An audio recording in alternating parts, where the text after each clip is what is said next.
I'm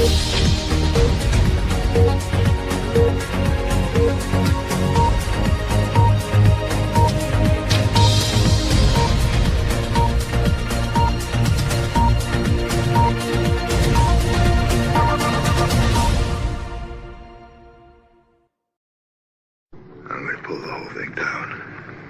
I'm gonna bring the whole fucking diseased, corrupt temple down on your head. It's gonna be biblical.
Good day. I made it. Yeah, you just went to the toilet, didn't you? Welcome to Patriots Across the Pond Family Saturday Chatterday with Stu and Elisa, episode 8. How are you? I'm good. So my mornings are a little hectic. I got to get George out to work, right? Have you got rid of all those wankers now? Get rid of all the wankers. My daughter came up. She's taking a bagel order. The cats, the dogs. It's just like a Saturday craziness. But what I wanted to tell you was, so yesterday I was complaining to my daughter Kelsey. She's 19. And we're going to a hockey game. It's the New York, the NYPD versus the FDNY, the fire department, right? It's a big game they have every year. And George's son, 2 of them are firefighters. And they both play hockey, but only one of them is going to be in this. Is that a fire against fire? Fire against police. Oh, right. So New York's bravest against New York's finest, right? NYPD, FDNY. Yes. Okay, yeah, sorry. George's sons are both firefighters, and they're also on the hockey team, right? They're really good hockey players. So yesterday I was just like complaining. Okay, I think I'm entitled to complain. And I was saying to my daughter, I feel like this weekend I got so much going on. I have things to catch up on. And then Sunday we got to go to this game all day.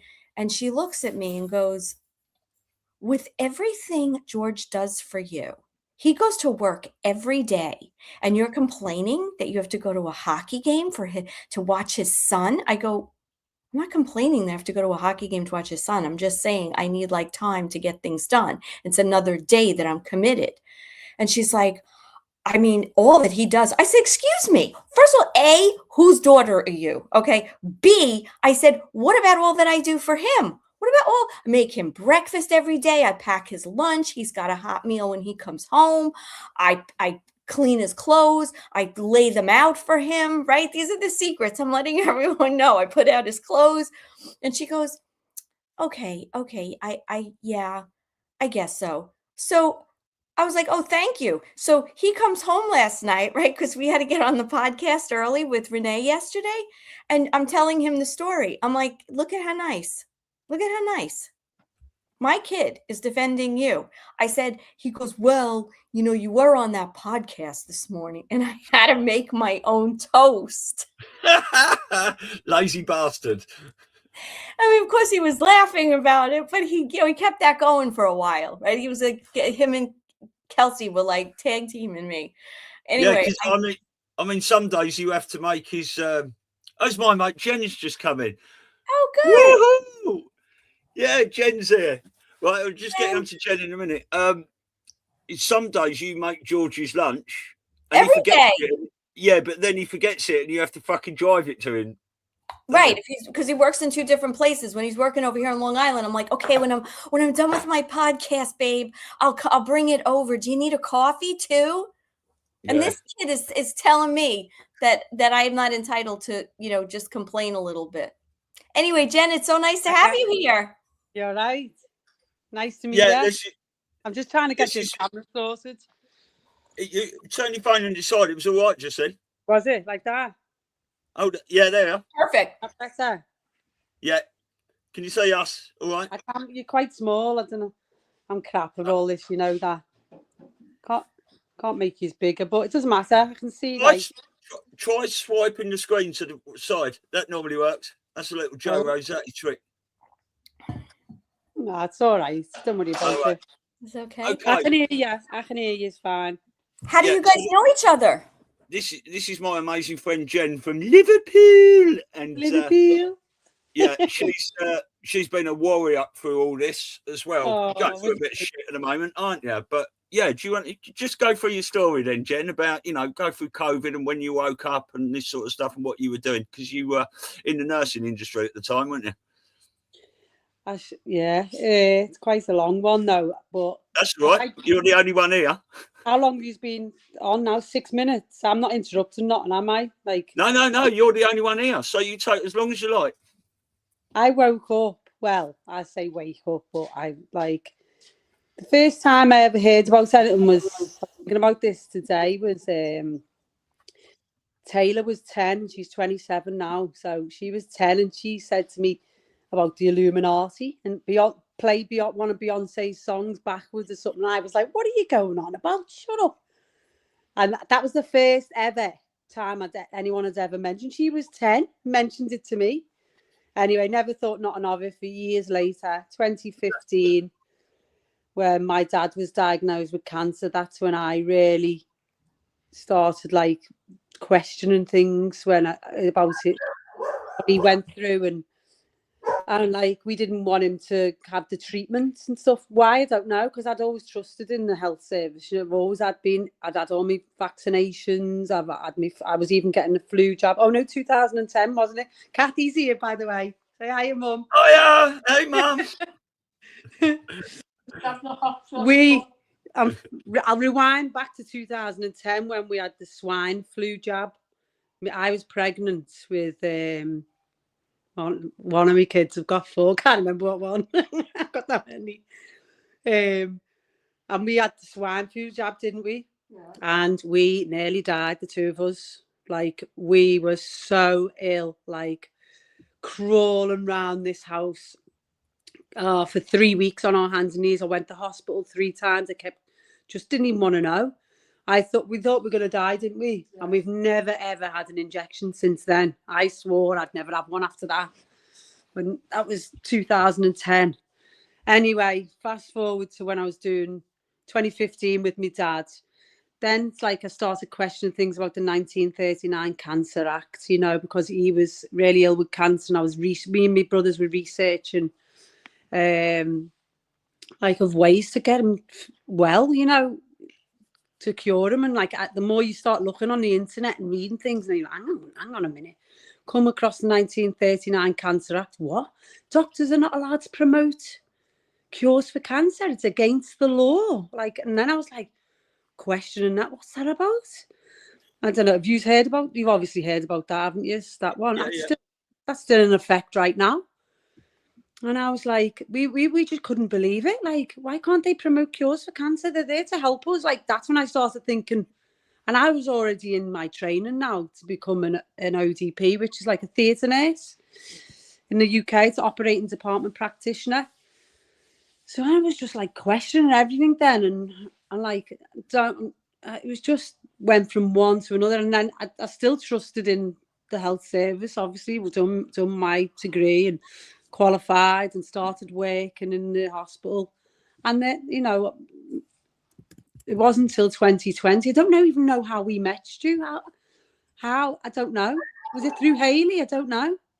Well, Yeah, I think we just all got together. It was through Facebook, wasn't it? That we were all talking to each other, and mutual friends and stuff. Yeah. We were just like commenting and we were sharing that we all had the same mindset, didn't we? It was like COVID hit. I was working in the private sector.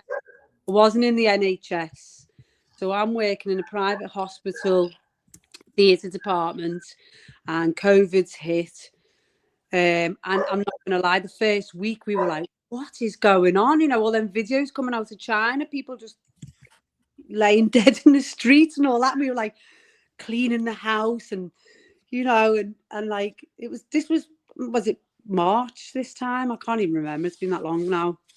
Yeah, March 2020 it was. Yeah, so we were washing the door handles, wasn't you? Going around washing the door. Even thinking back now, it's quite funny. But it literally, I was in work and they came to us. It was all like quite serious. Like they were all giving these talks out. Everyone was really scared. We were thinking, oh my God. And they were saying like, we're going to turn our hospital into like where all the COVID people would just come to die. Because we had like a single room hospital, which is quite rare. They're all wards. In the NHS, they wanted them in single bedrooms. So they said what we'd probably do is we'll just be like where people will come with COVID and we'll nurse them in each rooms and stuff. And I'm thinking, you know, I don't want to. I'm like, in my head, like, oh God, do we have to? I'm like, we're going to have to leave home. They've got like this off-site bungalows that we were thinking we're all going to go and stay in them. So we didn't have to keep going back and forth to our families and risking them getting COVID. And it was all like these chats going on. And we're all thinking, it was just all chatter, but nothing ever happened. And then there was no work, obviously, because all elective procedures stopped. It was just emergency surgery. So we were just sitting around doing nothing, getting paid. And I've got asthma. I've always had asthma. And I know this is from my immunisations, my childhood immunisations. So we went, it started, as it was getting on, I was getting a bit more clued up. Sorry, I'm going a bit fast forward here. We also had an email come around the hospital. It was weird chatter again. Oh, we've had a pallet load of body bags dropped off at the hospital. So we were all going, oh, you know, you can imagine, can't you? Oh my God. Like shitting ourselves. Like this is the first 2 weeks. And then like Wiston Hospital, which is the local biggest NHS trust, wanted our ventilators because they didn't have enough and they were setting them up in the recovery departments over there. So our ventilators went off. They took them to Wiston Hospital and we were just going to be a relief backup for them to just where people would come and die of COVID, basically. So the ventilators went from our hospital. So we couldn't put patients to sleep. So there was nothing we could do. We're waiting. And then a couple of weeks when I started going on the internet because you're bored, aren't you? You're meant to be in work. You sit playing on your phone, looking, reading, going down rabbit holes. And then I just started going, hang on a minute. You know, and it just sort of started clicking in, chatting to Stu and Hayley, and everyone sort of like go questioning things, and it just grew bigger and bigger and bigger. And then it came out that people with asthma were not allowed to work and would die quickly of COVID. So I weren't allowed to be in work. So they sent me home on full pay, and I was at home.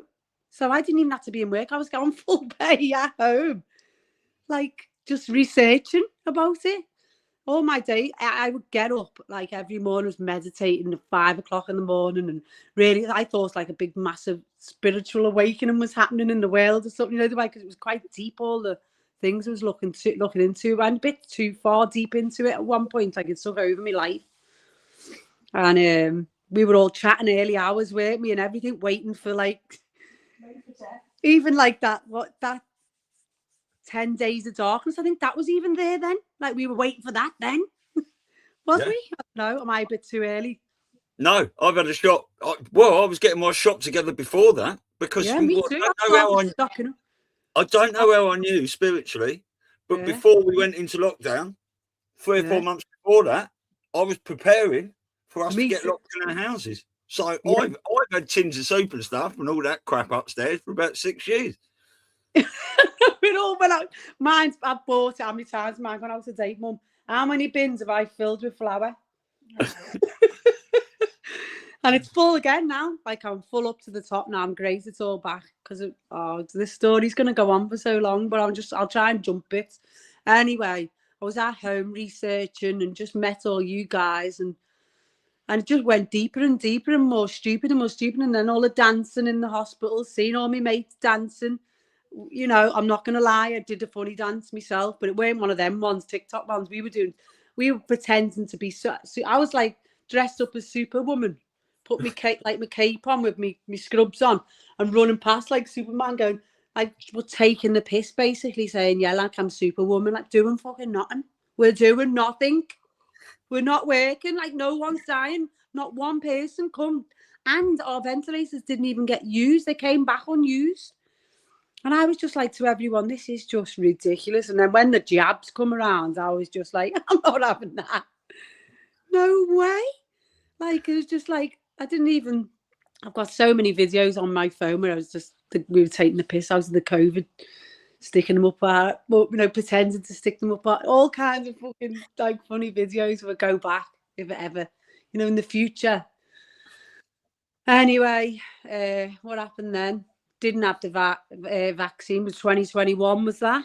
We tried to get everyone else not to have it. We fell out with the whole family, didn't we? All our family fell to pieces. Oh, you did, because they were buying into it. Yeah, You some were of the heathens that were not trying to they're all protect dead. everyone. Literally lost. Or my mum lost 5 brothers and sisters in 14 months. Sorry, Well, you lost 4 brothers and sisters and Keith's dad. yeah.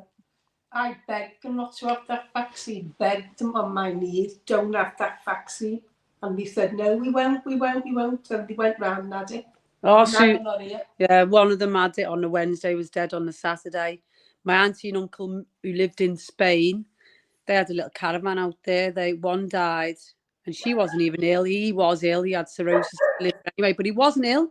But it seems to what's the word?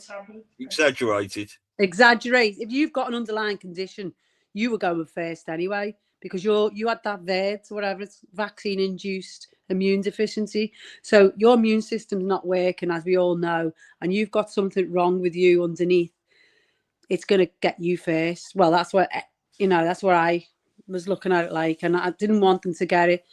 Anyway, my uncle he's a big drinker, but he wasn't ill. Like, he had many, I know lots of drinkers and people like who are still living now, like, weren't as bad as him. Anyway, his wife actually passed away before him. There's nothing wrong with her. We flew out to Spain. Do you remember, Stu? Yeah, we weren't allowed to fly then, so we had to download a blag. Me and you, didn't we? Yeah. We had to a blag means a fake thing. So a fake COVID pass. So I just went on Google and downloaded this pass. We went through Alicante Airport twice. We done it, didn't we? Yeah. And there was a queue for the people who were unvaccinated and the people for the vaccinated, and the ones who were unvaccinated, there was no one in it. So we went, let's just go in the vaccinated queue, pretend we're vaccinated, right, with our little QR code, but they were only scanning so many. There's no way they could. You were unlucky enough to get pulled to a side, you would have got sent home. But every time we got through, it was just pathetic. Like, we just went through with this code, didn't we? Yeah, walked through again. Well, we found it. She was, that story where I found my auntie the first time, because she took ill and found a chained to a bed in Villosa Hospital in Alicante in Spain, and I swear she was there for 5 days. I don't know what was going on there. Couldn't speak any of the language. I was getting it all in Spanish, trying to speak to a doctor I knew here whose wife was Spanish. He was trying to translate it, still not getting anything back. Like, we didn't know what was wrong with her, why she was strapped to this bed. I just made them, as soon as we arrived on the Sunday afternoon there in Villosa Hospital, she was like, thank you, like thanking us, get me out. I haven't had a drink for 5 days. She said, I've got it all on video. And she said, they've robbed her purse, they've robbed her jewellery, they took her passport. We still haven't got any of her jewellery back, did we? Oh my goodness. She used to be a public servant, worked for the police here years ago, very clever woman. She took the vaccines and everything, and then she was taken into hospital. She couldn't breathe, and apparently she walked into the hospital. Well, this is what we got. later on, what we heard, people off the caravan site where she was living said she'd walked into the hospital and they just admitted her. But her husband, his brain had gone, and I swear it was the vaccine, wasn't it? He wasn't getting no sense out of him, was we? That's why we flew over, because he rang and he said, Judy's on a ventilator or something. We were like, what? So we jumped on the plane with these COVID vaccine, goes over, arrives, Viliosa Hospital, didn't speak any of the language, and she's chained to a bed. And I will share the pictures with you because I'm not bothered now. Anyone who, like, God forbid, she would go, if she was here, or, you know, there's no one left really to upset, is there? Do you know what I mean? It's that sad, and it's not funny. I'm not laughing. It's just so unbelievable what happened. She was just saying, help me. She was shouting, help me, help me. So I said, get these off her now. Get these chains, like the bands off her feet. Because I just couldn't believe why she was there. So we got them off. I got into the wheelchair. We had to sign these forms. Give her a drink. Her hair was matted, one big massive tat at the back of her head where she hadn't been touched in the bed for a week. No one had visited her. Because my uncle's he had cirrhosis, but his brain was gone and everything. It was just mad. Anyway, we got her out of the hospital, took her back, begged her to come home, but she wouldn't, would she? She wanted to stay in Spain. And then because I was so remember me speaking to you in Spain, Stu? Yeah. Remember we had that video call? And I was just suspicious of everybody on the caravan site. I was videoing everyone who come out. I just was, because it was so deep down all these rabbit holes and everything was going on in the world, I didn't trust anyone, I couldn't trust anyone, even the neighbours could be. I was going, he's involved. There was this ex-policeman that lived in I had him. Like, it was my head down. I was going too far and too deep into things, but I just didn't know what was going on. And we never ever got to the bottom of it. Anyway, we flew home and she was fine. Back, we went for something to eat. Only gone home 2 days, wasn't we? 4 days, was it? Got another phone call. She died. She was found dead in the caravan. And we were like, what? So we flew back over and I was thinking it was like someone was trying to kill her. Because it was the same. She says to me on the video, and I'll share it with you, Jenny, they're trying to kill me. They're coming in here. They want me, because next to the hospital was a crematorium where she was actually cremated. We had a cremator. We had a funeral there. And she was going, they want me in that crematorium. This is what she was saying to me in the hospital. And it was just dead sad. All the jabs, the boosters and everything, hadn't she? So we don't know whether she died of that. We don't know whether she was put on a pathway that we weren't sure. They wanted £1,000, €1,000 a day to keep her in the hospital, which my uncle didn't have. And then, so it was a week. Private hospital. Well, to keep her in that hospital before the crematorium, whatever, they wanted £1,000 a day. So we had to get it done dead quick. So she was there. It cost €5,000 just to have it in there, and then we had to pay for the funeral. Thousands it was, and for a post-mortem they wanted about €15,000 to €20,000 or something. It was just ridiculous. So we never ever knew. We'll never know to this day what actually happened. And he died 2 weeks later. Yeah, so we brought my uncle home packed up his caravan, put him in a wheelchair with air ashes on his knee, brought him through. All with our fake COVID passes again. Well, he had one, and he died 40 days later, didn't he? Yeah. In Aintree Hospital. And then, so that's them three. Who else? Susan was before them. We've said that. She died on the Saturday, didn't she? Yeah. And then Keith's dad passed away, but he already had cancer, but it brought it on quick. We lost that many people. I've been to that many funerals.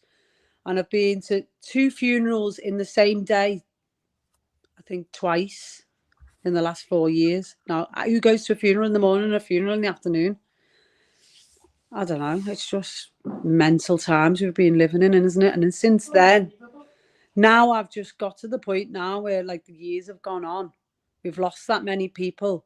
Families just literally fell to pieces, like, our actual initial family's okay, like, but like extended family we really was close to before all this, like, they're gone. Like, it's sad to say. It's just, yeah.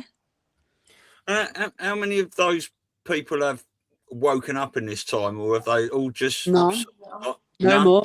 None of my other one. No, I think they're either too stubborn because of the information that's out there now. It's just we actually laugh about it, like to them. Like some of them we still do speak to, but they don't admit. They won't admit nothing. I don't think I don't get anyone has come to me. No.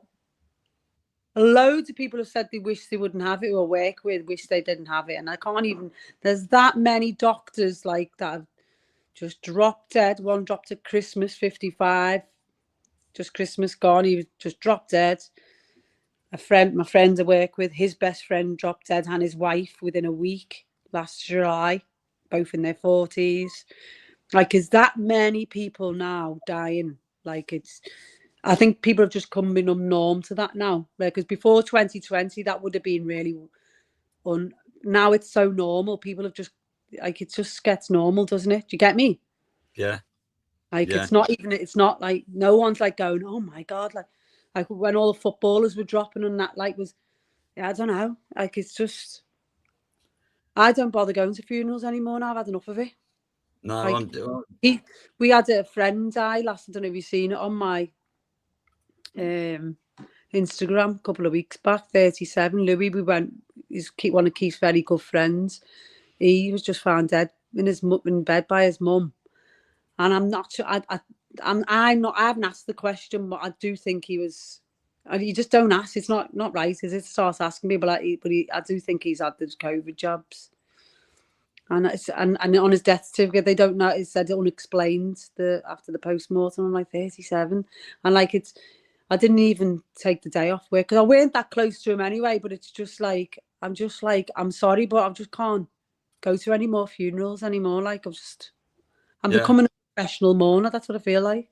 Well, it's like as well. It's like we're so empathic, all us lot that are awake. But it's like when you hear about someone else has died, it's a bit like, well, now do you know what I mean? Because it's just become so fucking normalised, and the more all the normies keep looking away and will not do any investigation into it. You can't tell the people the truth, you must show them, sort of scenario.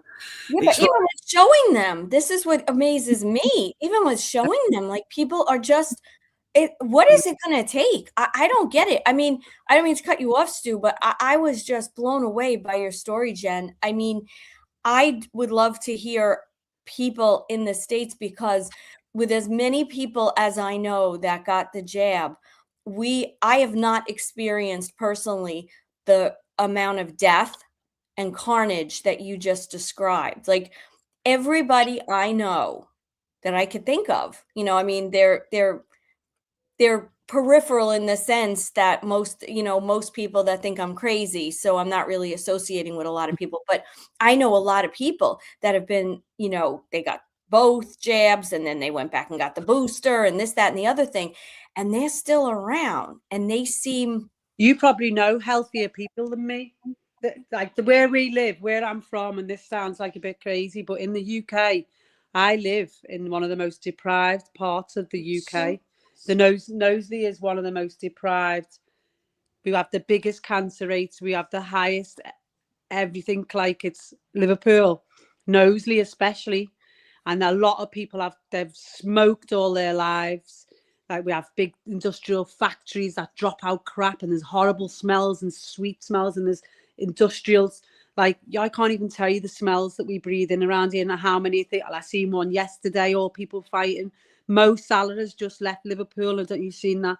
Have you heard of Liverpool Football Club and Mo Salah, the Egyptian king? He's just left Liverpool because down the road from me is where they train, and this is not why he's left, but it was in the Liverpool Echo yesterday, in the Daily Mirror, I think, saying that Kirby, where we live, actually stank so much he couldn't breathe it in anymore. Now, people used to have like stuff on. This is before COVID. You'd wake up and there'd be like dust on the cars off a industrial site called Sonai, where they burn. It's like a rubbish incinerator, but like they do wood there, and it'd be like just really bad industrial. And I think a lot of people have underlying ill anyway, and where we've all had the jabs, a lot more has died where I'm from. That's the only reason I think, but now we're starting to see healthier people start falling now. Yeah. Well, okay. So if we're going to talk about like statistics and numbers, we heard, right, there's all like rumors that we've heard, right, Stu, that there were certain, even Ricardo Bossi, when he was on our show, said there were like 3 shots, like one did nothing, one got you sick, and one, you know, could kill you, right? So I'm just wondering, like, is that true? Were there areas where the Yeah. really bad shot, you know, got out and people died? Were there other areas that it was a placebo? Like you Yeah. have to wonder, because how could it be? And I understand what you're saying, that maybe your area has a lot of pre-existing, you know, things that would make people, but that's a lot.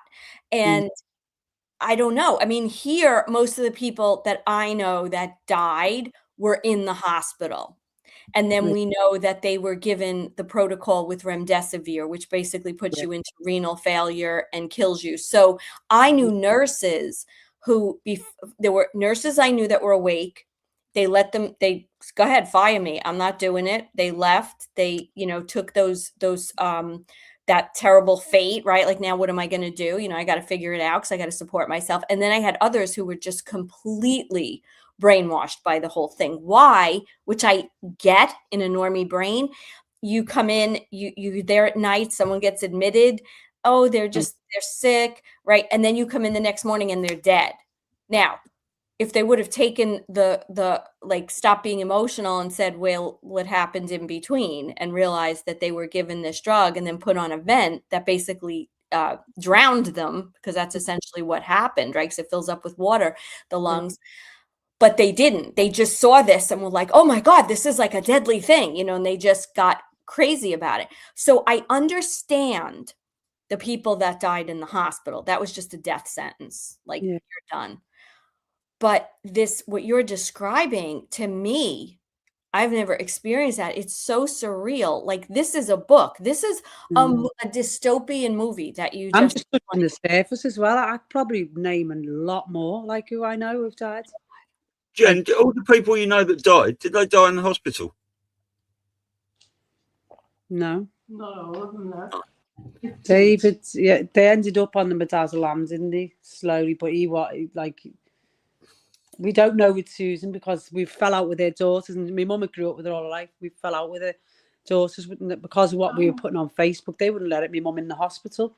They phoned us and said, it's only immediate family. And I was like, well, my mum's a sister. I said, you know, anyway, long story short.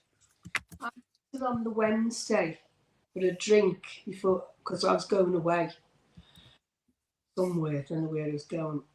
And we met up, and she said, I'll have to leave early, because I'm going for my booster. Yeah. And I said, don't get your booster, for God's sake, you've had the others, don't get the booster. But she did. And that was the Wednesday, and she was dead on the Saturday. Yeah. We took ill the next day by ambulance to the house, and they phoned us, and then they wouldn't let us go and see. They were saying, the daughters were just saying no. They didn't we'd all fell out over all this, you see. And they were just fixated on, don't know, they were just being nasty anyway. And I've never really forgiven them for not letting my mum say goodbye to her sister. And she's just had an invitation to a wedding over there on the side, haven't you? Yeah. One of them's getting married. I've grew up with them. They grew up in Folkestone, actually, Stu. Yeah. Daughters, they live down there, but my mum's not going. It's just like, no, it's not that we're going to be nasty and we're not going to, but nah, it's not forgiving you for no, like, no apology. No, it was all weird, and I don't know now too. And now she was an immunisations nurse as well, her daughter. I've grew and I just think, no, you should be seeing it now. I don't know. I don't know, but they're not. Yeah. You know, I'm working back in the hospitals now.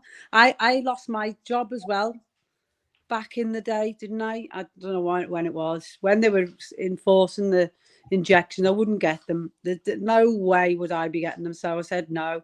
Then they sacked me on the Friday, and I went home. Got this letter. I've got it all. I've kept every email where I was getting harassed in work. I printed all the emails off, where I was complaining to the freedom to speak up person there, saying I'm getting harassed, you know, I'm getting discriminated against, because I just went through hell. But I would stand my ground, like with them, arguing with doctors, saying, why don't you trust me? Like, doctor, in front of like eating me lunch, and a doctor said to me, why don't, like, because they would just pick on me. It was a small private hospital, and he was like, why don't you trust me? And I went, why did you make the jab, did you? And he's like, no. I was like, no, it's nothing to do, it's scientists, and I'm trying to eat my lunch, it's only half an hour. And this is what I was going through on a daily basis. And I was recorded that. I was like, every time. And then I email about it, and I printed it all off. I printed off where they sacked me. I left. And then on the Monday, they emailed me, said, because they changed it all in the UK, didn't they? Because so many wouldn't take the jab, and the NHS would have fell or something. I don't believe that. I don't know what happened. But anyway, they'd given me job back on the Monday, but I went off sick, and I was never the same there ever again. Yeah. I was a band 6 theatre team leader at the time, and I've still got friends from there, don't get me wrong. They were, no, like, some of them were really lovely and supported me through it. Some of them I fell out with forever. But it just slowly declined. When I went back then, I dropped my band 6, went down to a band 5. Then I just dropped down to 2 days, and I was doing agency work, so I didn't have to get in with all the, because it was just constant arguing every day. Every day I was just arguing with doctors, arguing with anaesthetists, arguing with them, just standing my ground. I was getting mocked. They were all laughing at me, doing all stupid things, like because I was collecting silver back then, and Bitcoin, and they were all laughing, going, you know, just taking the piss out of me daily over anything and everything.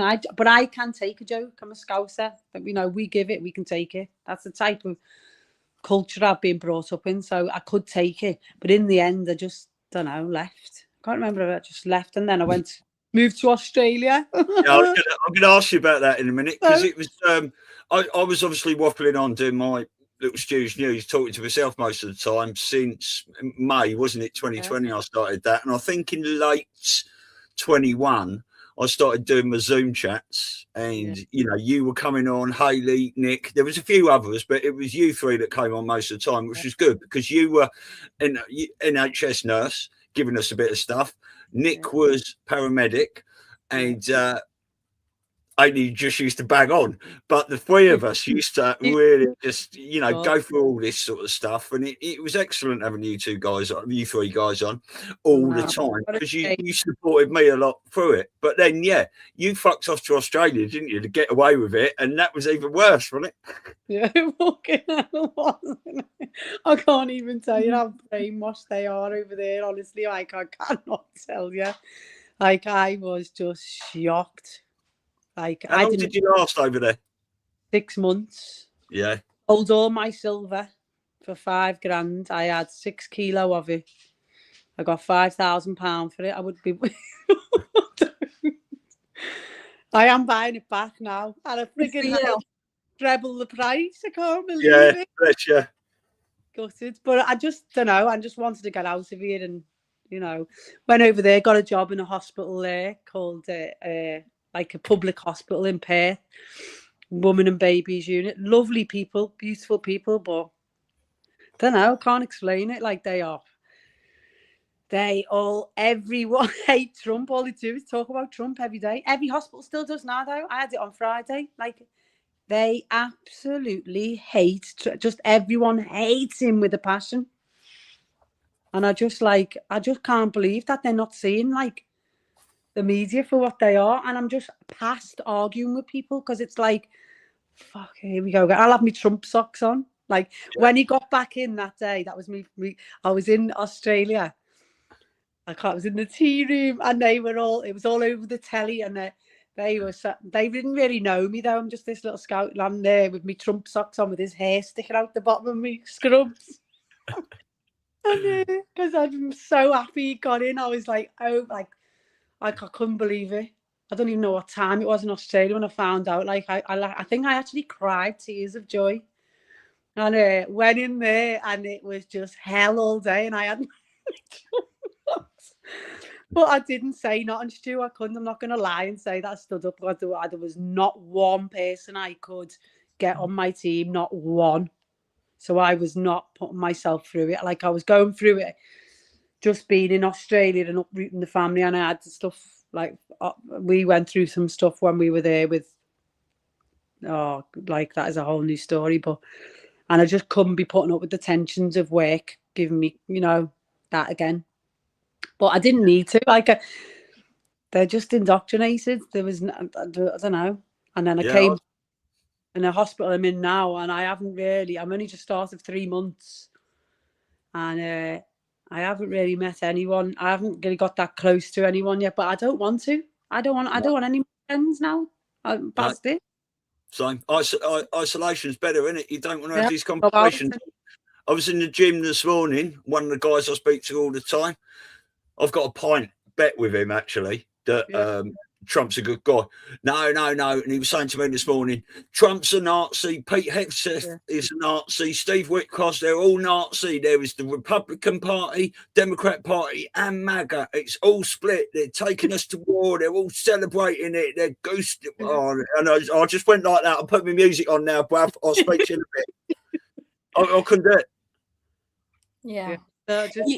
Yesterday, like, it's true. Like you just want to tune out. I basically have like no friends, and I'm very happy. I mean, I have one very loving friend. Yeah. We don't really talk politics, but she's just so loving. And, I don't really want to know kind of like where she's at. You know what I'm saying? We just don't go into that. And, but yesterday I had a water filtration system put into my house, and I'm talking to the guy, and lovely man, asleep, but whatever. And he's telling me how great our networking group is, right? It was a business group that I'm in. And I will say the people are lovely. They're lovely, completely asleep. Yeah. I would literally sit there and text during these meetings, like, shoot me, bullet through my head, like, because they were just the things they were saying. And I was like, you know what, whatever. So he says to me yesterday, like, and this isn't something I would have said a few years ago, because I was still like, very like Libra, like, we're going to balance the scales, and I'm going to be careful what I say. Right now, I'm just like, I don't have the filter anymore, because I don't want to put the energy into that, like, confining myself. So he says to me something about how he has all these people in the networking group, and this one does this and this one does that. And he's like, like, so-and-so does all my accounting. I was like, well, I don't really need an accountant, because I'm kind of off the grid, right? I just leave it at that. He goes, well, there's this. I was like, yeah, well, I don't really do that. So I'm kind of knocking it all down. Then he goes, well, so-and-so does all my web designing. And I was like, yeah. I said, well, she kind of turned me down to design our website because it was too, conservative. And he's like, well, I don't really get into politics. I was like, that's my job. Yeah. I was like, so it's kind of hard for me to separate out politics from, but like, this girl like literally gave us a bullshit excuse. Remember? I just don't do websites that are in the media. Some crap that she said. She probably went to the site to check it out and was like, oh no, no, I can't do that. And thank God, because we got the most amazing web designer because of that. But you don't want them. Yeah. So it's just like, everywhere you go, who has the time? I don't have the time to start explaining shit to people. I just drop a bomb if they say something stupid, like, isn't it really sad that the kids are dying in Texas because they can't get their fucking whatever it is, measles, whatever shot it is this week? And I'm just like, is it really? I'm like, well, I don't know. I don't know if it's such a bad thing to not inject kids with aborted fetal cells and other things. And then they're just like, what? Yeah. And I'm like, could you pass the salt? Like, we'll figure it out. Yeah, I used to be that way. And I think I've gone more like, I don't know, I can't even be asked giving you I know within the first sentence when meet someone now, whether we're on a level. Like, don't get me wrong, and I'll be nice and we can have a laugh and enjoy the shift or whatever. Even if I'm in a place at a party, family party, whatever, I'll know in the first couple of sentences or whether we're on the same page. Do you know what I mean? Yeah. But I've got the people who I need around me, and I'm so glad my mum's not like that. Like, we just sit every day And we we go to, don't we, in the car. We should have our own like documentary, because it's so funny that we laugh so much everywhere we go, people and things, and the telly and the news and the media. We're just so like, we've got each other, and that's all you need. My kids are so, and Keith, he's the same as me. So everyone under my roof, we all, and my son in Australia, all of us think the same. Yeah. I don't know if that's my fault. You know, even my daughter came home from school again the other day. She said, Mum, and we have a little school bus run here, and they're all in their class at school.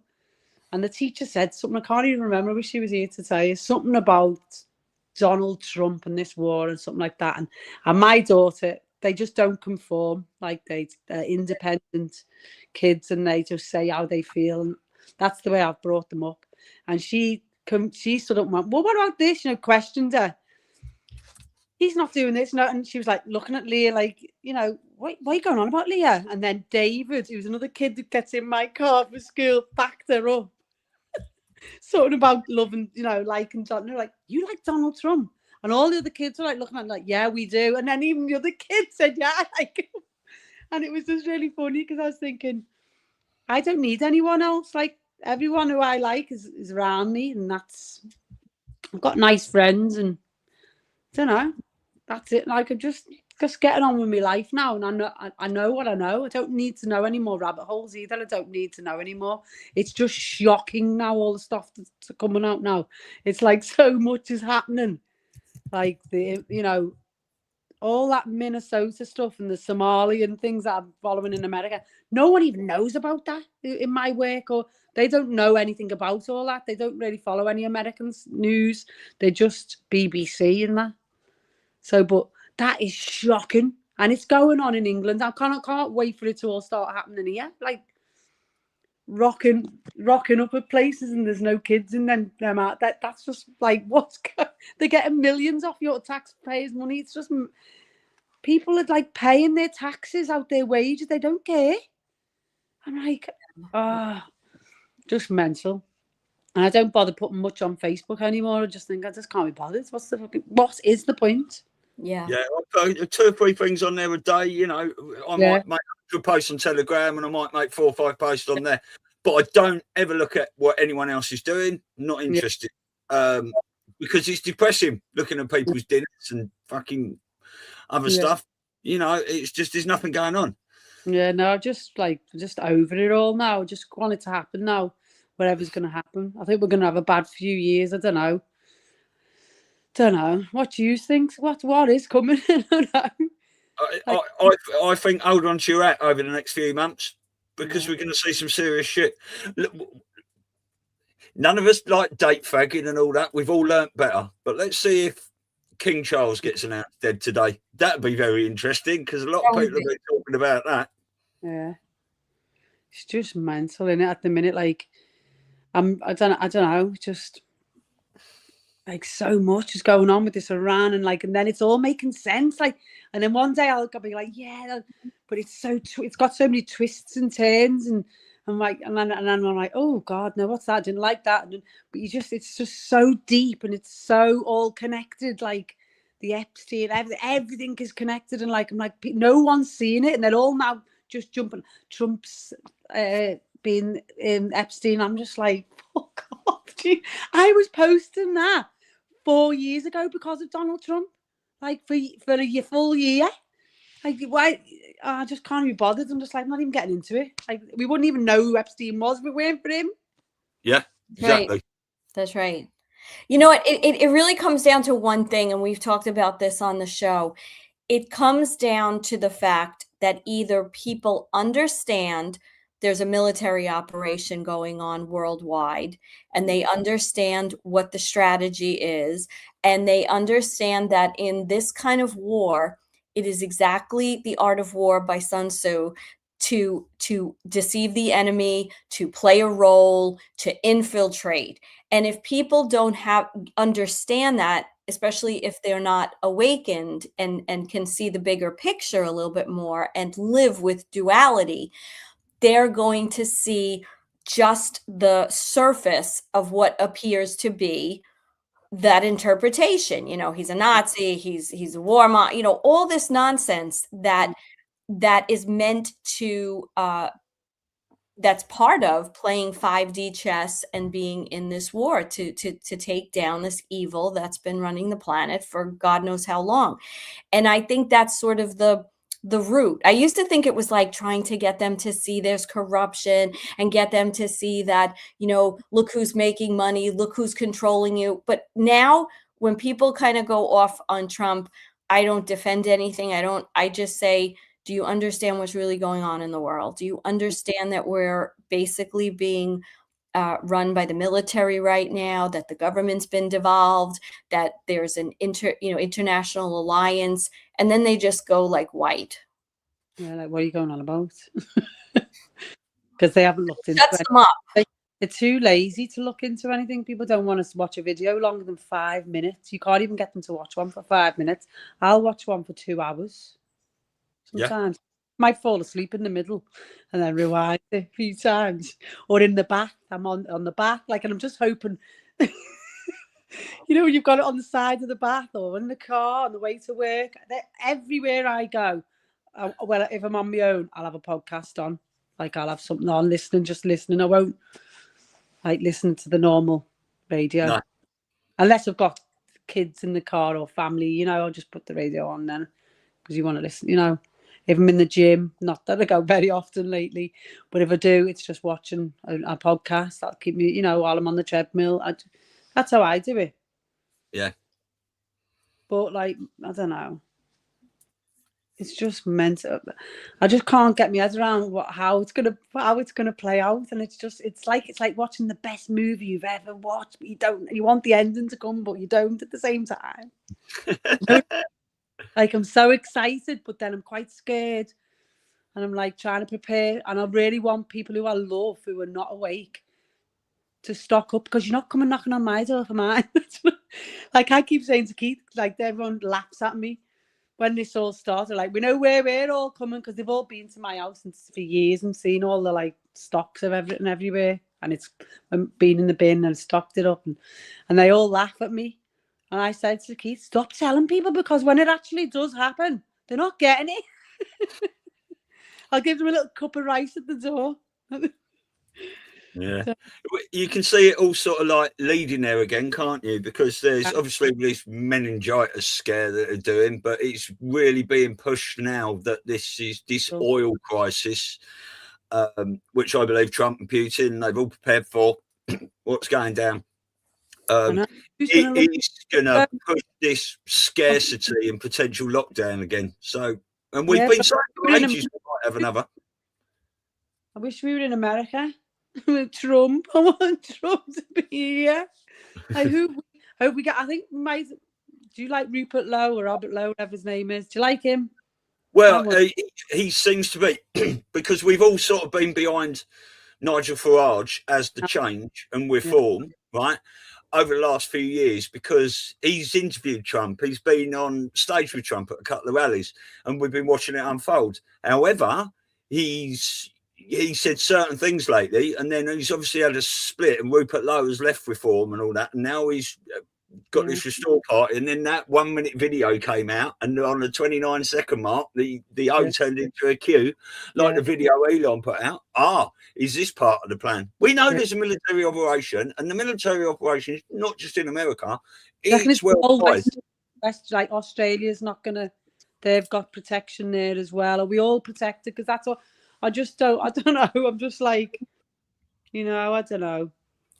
Well, you know, I appreciate like that sentiment about, you know, wanting to be in America and we have Trump, but you know, it's still there's a couple of things. I mean, you still have a lot of bad that's going on here. I mean, Trump can't stop everything, right? I mean, they're trying to uncover and show just how deep all of the corruption goes and everything that's going on. But of course, America's a huge place, you know what I'm saying? So there's a lot that still has to be cleaned out, if you will. But also, I think we've been given enough information and nods that this is internet. This is about the world. This is about, the entire earth and working together. So I think it just is coming in waves. Like, we had the Biden years, and that was sort of America's disclose, getting. Yeah, that's what we're having now. Exactly. So Keir Starmer is that Biden character. He's doing a fucking terrible job.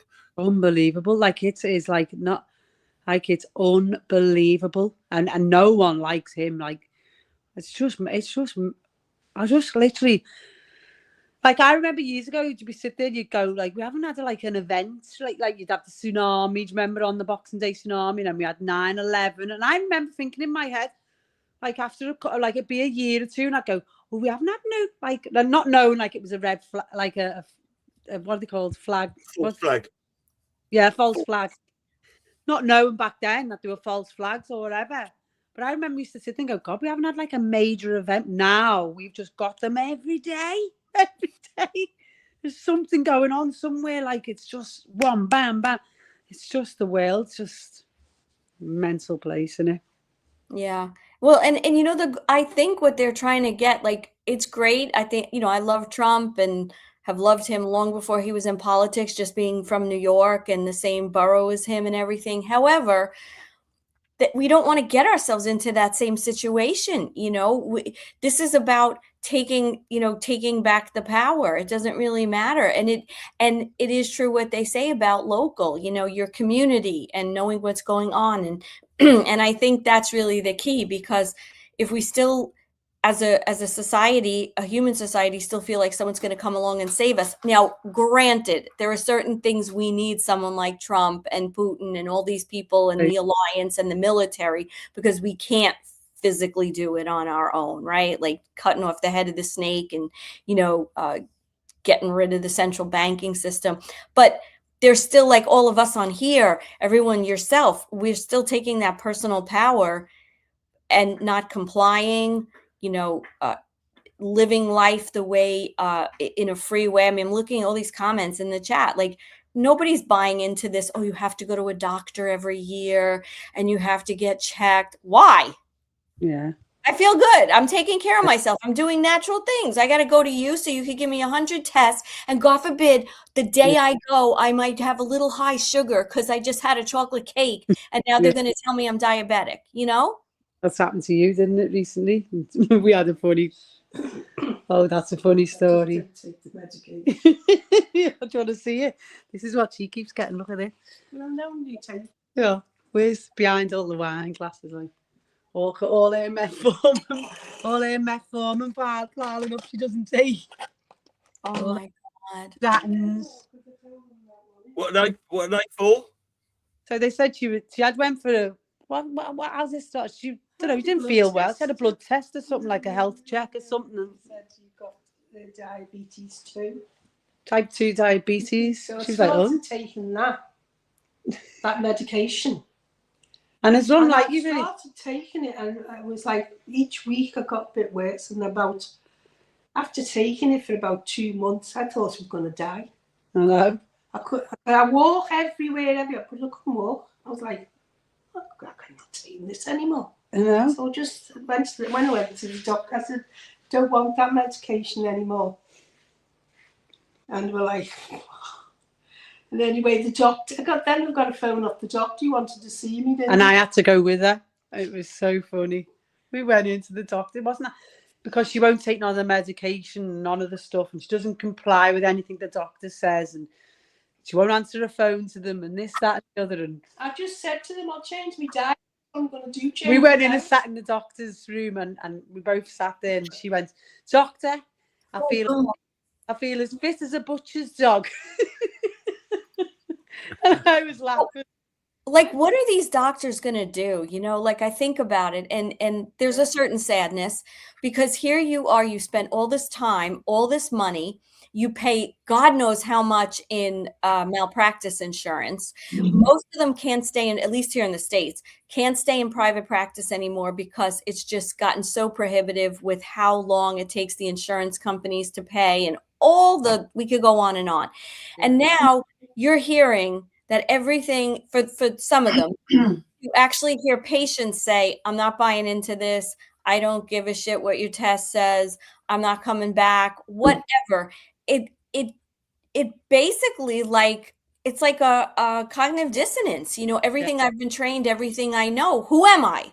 What does it all mean then? And, hey, everybody's got to go through their own dark night of the soul, but I'm just saying collectively, this is what we're up against. And I do think on some level, when we think about things like med beds and, that could potentially revolutionize, I think there's still going to always be the knuckleheads that want to take the pharmaceuticals. But I do think that they have to do this in a slow way. And if you've looked since 2020, right, they've started to educate us. They put stuff out, what you do at home, all these natural cures, detox. So they're pulling people out of the system slowly, so it's not just like one day everybody's going to a doctor and the next day everyone, has an alternative. And I think it's going to take a couple of decades to wean society off of this Rockefeller induced medical system, medical industrial complex, big pharma. But it's funny. I mean, it doesn't seem like anybody in the chat is taking anything seriously about, what doctors say, these tests. How do we even know they're true? We don't. How do we know? No, we don't. I know. Like my mom, she's like, he wants me to come every 3 months to get my sugar checked. I go, why? Yeah. She's like, well, just to make sure everything's okay. I said, let me ask you something. Are you pounding down sugary drinks? Are you eating cake? Are you doing that? Well, I was. I said, are you doing it now? No. I said, what the fuck do you need a doctor to tell you then? You're not going to have a high sugar count. Yeah.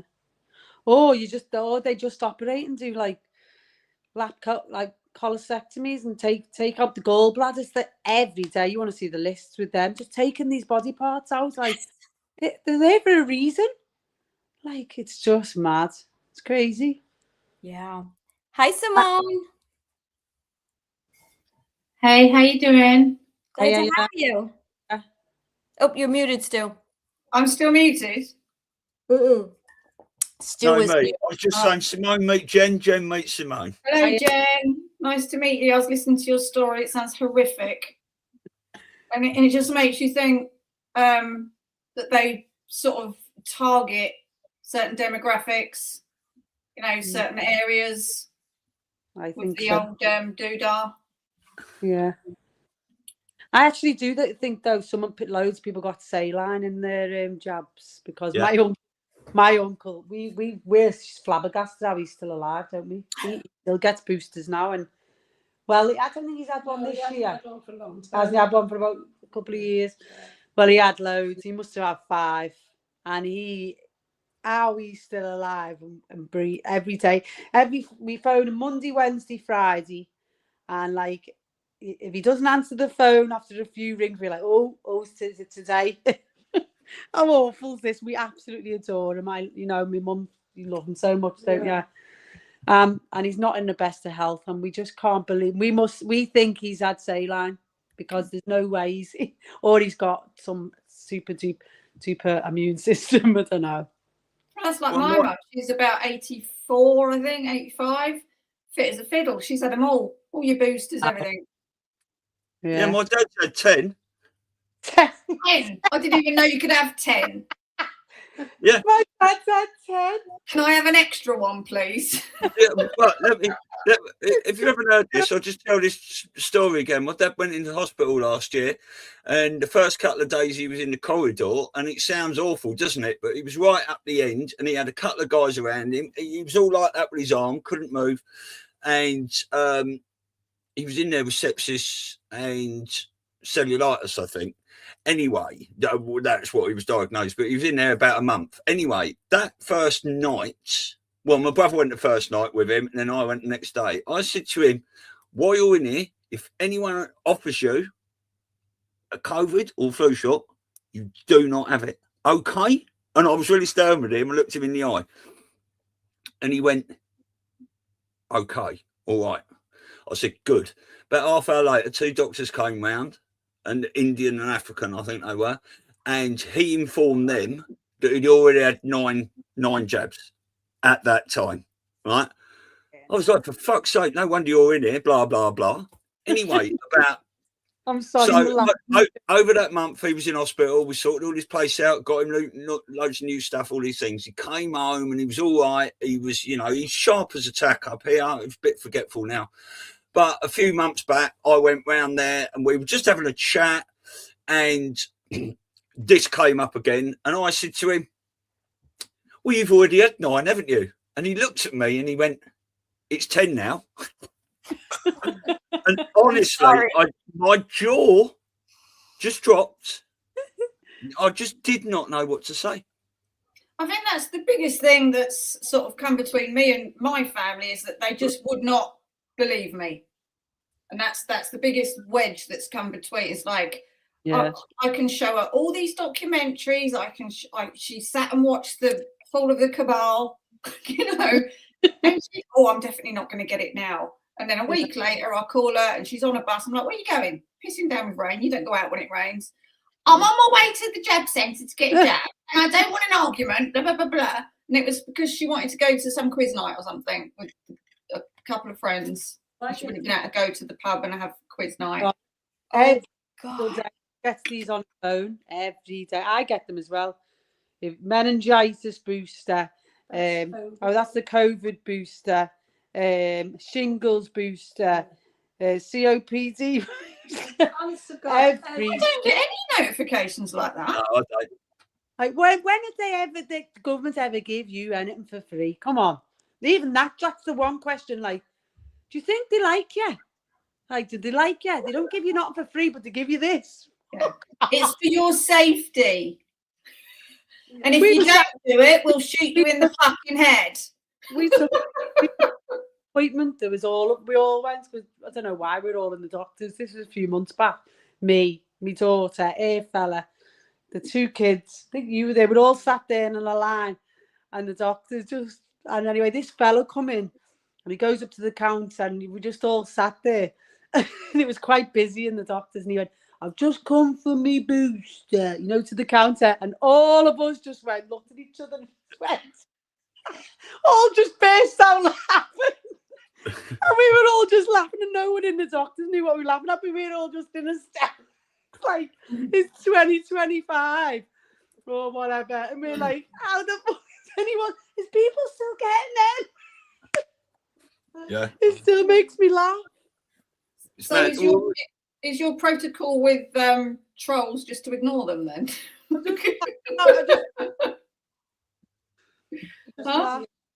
Just laugh.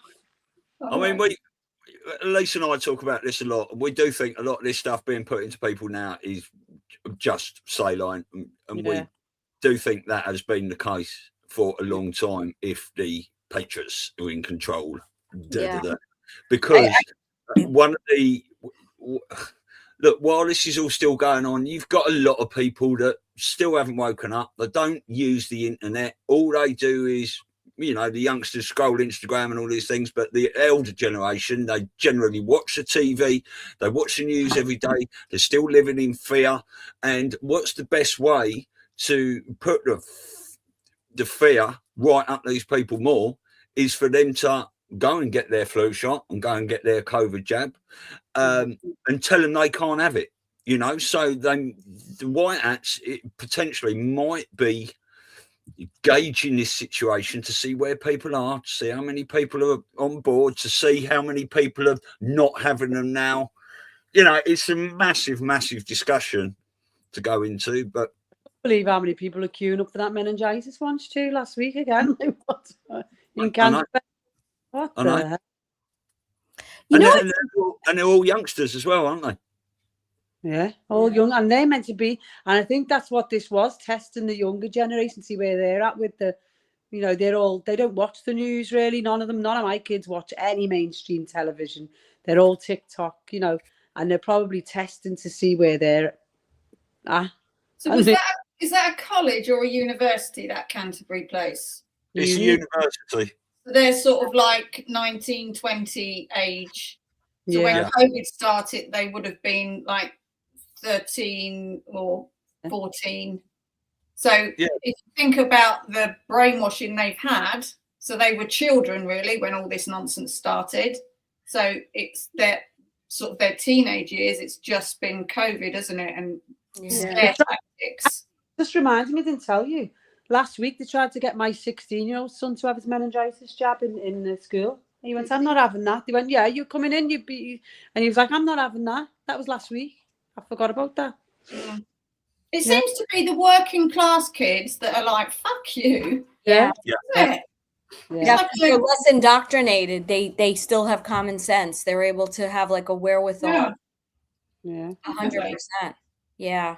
Because I think the middle class are so consumed with being accepted and, you know, into society and what other people think. They've just got to go along with what their mates think, or, you know, it's that, isn't it? It's all a part of feeling included in the, you know, let's all get our Ukraine flags out and that bullshit, isn't it? Virtue signaling crap. You know, it's interesting. My kids, they, you know, I've been very naturalistic, naturopathic, you know, through the years as they were growing up. So they didn't know anything else. You know what I'm saying? Like, that's all they knew. But they'd make fun, you know, oh, okay. But when my younger one went away for a semester to school, I sent her with a little bottle of propolis, right, from the bees. I was like, we take that if we don't feel good, whatever. A bottle, you know, a thing of honey, a wooden spoon. I think that was it. I was just like, you're gonna be fine, you know. Anyway, she was so appalled. She's like, Mom, you don't understand what these people are eating, and you don't understand the detergents they're using. And she had opened out of this bubble into a world that I think that kind of like made her, you know, it made everything that we were doing seem like there's this whole world of people that do things so differently. And I think that if these kids that are kind of lining up, you have to wonder their home life, because if their families are awake, they wouldn't be lining up, in my opinion. You're just a product of your environment, aren't you? Everyone is. So, you know, it just depends on how you're brought up. I don't know, but I do think that we are actually from different planets, some people. I'm like, you're not from the same planet as me, mate. That has become very apparent, hasn't it, over the last 6 years, that you can be on a completely different planet. What's it? Not timeline. What's the word I'm thinking of? Paradigm. Well, yeah, that's not the word I'm thinking of. Frequency? Well, yeah, it's all the same sort of thing, but dimension is what I was thinking of. You can be in a completely different dimension from someone standing 2 feet away from you. People, or these kind of people, or aliens, like we've come from a different dimension. Yeah, we have, and we're here to. I don't know. I hope so. A different consciousness. Yeah. It's an awareness and a consciousness. Yeah. You know, same thing probably, but that's what it's all about. It's, you know, the difference between giving a shit and not giving a shit. Yeah. People are more passionate as well. I don't know why I'm so passionate about. I don't know. A lot of people. I know people go on about how they're asleep, but I think a lot of them just don't care. I really do. Yeah. Well, if you listen to Colonel Bosey, he talks about the different hats, you know, and where everybody is and their level of awareness, caring, etc. And, you know, if you take it on a really spiritual level, right, and you consider that maybe it's not about awakening, it's about remembering, right? Because I'm sure we all knew this at some point and they've dumbed us down and whatever. If we do come from different planets and we come here to have a role or a job to help raise the vibration, those people are here on a mission too, right? The ones that really stick their heels in and are an awakening or remembering, because I believe they sort of are the opposite of what we're trying to do, and it kind of inspires us to want to, you know, awaken more people. But I do think that we know all this stuff. Like Stu and I, yesterday when we were on with Jason, we were watching this video about St. Patrick, I don't even want to call him St. Patrick anymore, but whatever. And about how that whole lie, and how when he was a Roman official and he was tasked with getting rid of the Druids, which were, I forgot what culture, but one of them called them leprechauns, right? They were shorter stature. They were very matriarchal. And what you take away from that is, like, here was a group that were so advanced that they took that knowledge, trying to eradicate all of this. So you have to imagine, on a collective consciousness level, we all knew this stuff. We all knew what the right thing is, but they jammed us up. And so now different people are remembering at different times, right? Yeah. Hey, Timbo. Hey, Timbo. Caught me drinking a sip of water Oh, there. there's that voice again. How's everybody doing? That sexy, gravelly voice. Sounds like me. How's everybody doing on this lovely day? Yeah, we're doing good. I just want to add to that with the White House just putting out these 2 domain names over like the last week, alien.org and aliens.org. It sounds like we're pushing for some sort of disclosure, and that disclosure may well be that not just that there are aliens, but they're already here, they walk amongst us, and maybe we're not all Homo sapien the same as we thought we once were. Well, there you go. That's what we've just been saying. Yeah. You just reminded me, the latest J.D. Vance thing calling aliens demons, right? Yeah. I could have sworn I heard him say that months ago. Does anybody else have that? I think you might be right. Mandela effect? Yeah. Because it just blew up yesterday, and I'm like, he said that months ago. Anyone else? No, Yeah. I don't remember. Well, maybe it's been putting out there again because they need this out there. Look, over the next few months, I think we're going to. Trump has always said about this July the 4th date, this year of celebration, and we're only a few months away from that. Something has happened, like Jen was saying earlier. You wake up every day, and what the fuck has Trump done now, or what has someone else done now, or what is going on? It's like, it is exciting, but it is also, well, I'm not scared at all.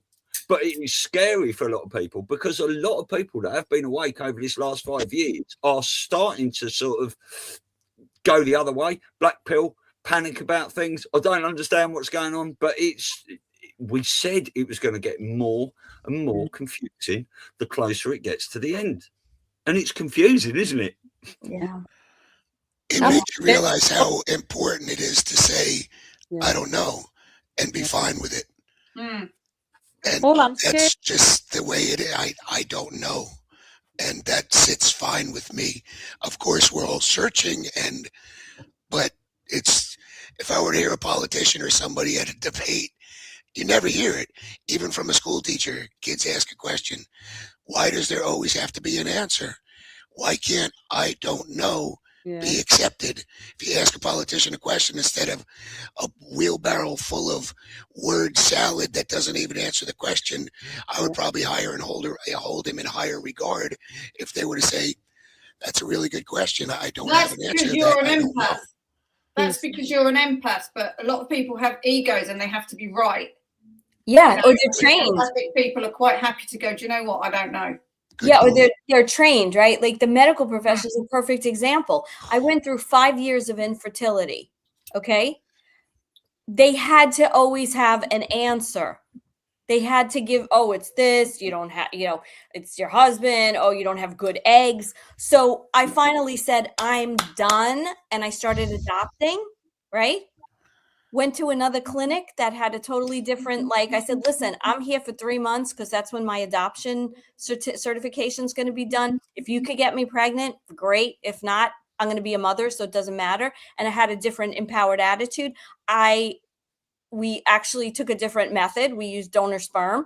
I was pregnant in 3 months. That was that. So, of course, being me, I had to call the doctor from the other clinic, right? I waited till my daughter was born healthy. I have a little superstition. I'm holding her in my arms. I send out an announcement. I'm going, well, I guess I had one good egg, because he's telling me at the end how I had no good eggs and this and that. And so they tell people this bullshit instead of, like you said, Tim, just say, We just can't Don't figure it out. Like, we're sorry. We wish we could figure this out. I don't know. It's nature. It's God. We don't have all the answers, but they don't. No. I've been going through some health stuff recently, and I've just the doctor just told me there's nothing they can do. Blah blah blah. It's something you've got to learn to live with, and that kind of empowered me. Really, we'll see. So I went down this rabbit hole a long time ago. The MMS stuff, the chlorine dioxide. Only talk to me about chlorine dioxide. Yeah, so I've ordered a load of that, and we're gonna. Where'd you get it from? Kick it in the arse. You have to go. Yeah, but that really empowered me. It's like, right, I'm gonna get. Now I know what it is, because for years I haven't known what it was. But now I know what it is. It's like, right, because I thought I had multiple things going on, but it turns out it's all from the same condition. So now I know that. It's like, right, okay, so I'm not juggling balls. It's just one big ball that I need to deal with. And and I think MMS is going to deal with it, to be honest. Where did you get your sodium chloride from? I've got some websites that I'd be happy to share with you. Loads of it here. I've got a big bag full. I bought it from America back in the day, and I lost my email address from it, and it ruined a lot of things for me. Still ruins me to this day. I've got they've got quite a few. There's about 6 UK suppliers that I know of. You couldn't get it in this country. And just tell everybody, like, what is chlorine dioxide good for, or what is that one? Everything. Whether you've got you can use it topically. I think you can use it topically, but I'm not going to say on here because you're on YouTube. But everything. Really documentary. Don't worry about that, Simone. YouTube could fucking jog on. That's a stone. With the red. Well, I'll use the other C word. It can cure cuntishness. Yeah. Okay. Yeah, I mean, that is actually a word you're allowed to say. That is actually a word you're allowed to say on YouTube. You can't say that, or election. I've just said that. I don't care. Well, you can't say anything natural cures anything, else they'll put you in prison. Yeah. No, so chlorine dioxide, there's two different well, it's the same thing, but there's two different procedures to make it. It's CDS and MMS. Yeah. And I don't know which one's which. CDS or MMS is the one you just put it into water, you swill it around, you let it sit for a little while. That's the one you give to pets, I think. Mix the two together and you just drink. That's the one I've done. But the other one, you actually put it in a little glass in a jar. And you let all the vapor sort of come off it. 30 seconds, and then it turns amber. And do it a different way. But if anyone wants to look into this, there's a great channel on Telegram. It's called The Universal Antidotes. Yeah. They also have a website, and they have a brilliant documentary on that. Yeah, there's a documentary of the same name called The Universal Antidote, and that's available on Rumble. It's about an hour and 40 minutes long, but it's goes through the history. The guy, if I remember correctly, in South America was treating Colombia, went through a hard time, but it's the documentary on the whole whole history of it. It's pretty good to watch. I woke up at 5:30 this morning and yes, I think so. There's also another one called Quantum Leap. I found it on Rumble. That was filmed in 2015. And at that time, what's his name? Mark, the guy with the hat that got put in prison. Mark, can't remember his surname. This was obviously before he went to prison. I think he went to prison in 2019. And he's out now, but two of his sons are still in prison. But interestingly, the Colombian America wanted to extradite him and give him 2 consecutive life sentences in the United States, but Colombia refused to extradite him to the United States, which is interesting. But he's out now, but his sons are still in there. So they're obviously trying to make an example of them, And the other thing is that Robert Kennedy Jr. has had all the bad mouthing about MMS chloride dioxide well, I can't even say it, off the FDA site. He's had that taken down apparently, but I did go and look and they were still there. But there is an article explaining that he's working on having that taken down because he's quite an advocate for it, isn't he? Not when Donald Trump said drink bleach, that was what that was all about. Yeah, there's a lot of bleachy words going on in there. Oh, he wants us to drink Clorox, this idiot. Yeah. Yeah. It does taste like swimming pools though, but you know, only for about 5 seconds. Yeah, I've had to go over it. In the same category of alternative or rediscovered treatments, I'm involved with a little bit of a spiritual war myself with my family. I just found out yesterday that my uncle, my godfather, my uncle, had has prostate cancer that spread to his bones. Oh. So I've been between last night and this morning, but we've come a very, very long way in what could be considered more viable information, especially about ivermectin, fenbendazole, and menbendazole, and those things. Because what I put together this whole email thing, and I ordered him a book called Cancerous Parasite, and I actually ordered and having delivered to his house some fenbendazole, and there was an excellent little on Children's Health Defense. There was a fantastic discussion about fenbendazole and case studies and how it was peer reviewed, and it circles around Dr. William Mackis. Are any of you familiar with him? The Canadian doctor who's been into this for a long, long time, way back in even the COVID days. But what I did was I got him the book being sent to his house and the fenbendazole. Then I'm going to go sit down with him. I'm going to try to get him one-on-one with his wife, because the rest of my family is totally indoctrinated and is going to continue to follow the medical industrial complex's thing. But my uncle is awake. He didn't get the COVID shot. He's semi-awake. So rather than just show him all this stuff, which I'm still going to do, what we have on our side now is something as simple as the state of Florida. $60 million being invested into cancer treatment, which includes ivermectin and old repurposed drugs. So it's come out slowly. If the Surgeon General of Florida and the state of Florida sees, in the normie world, I'll say, I don't even like saying that word, in the matrix world, people seeing that in a news source of kinds, gives it some kind of weight, not just coming from my crazy conspiracist theory. Be in the Lancet or something, a real peer-reviewed document, and then they'll read it.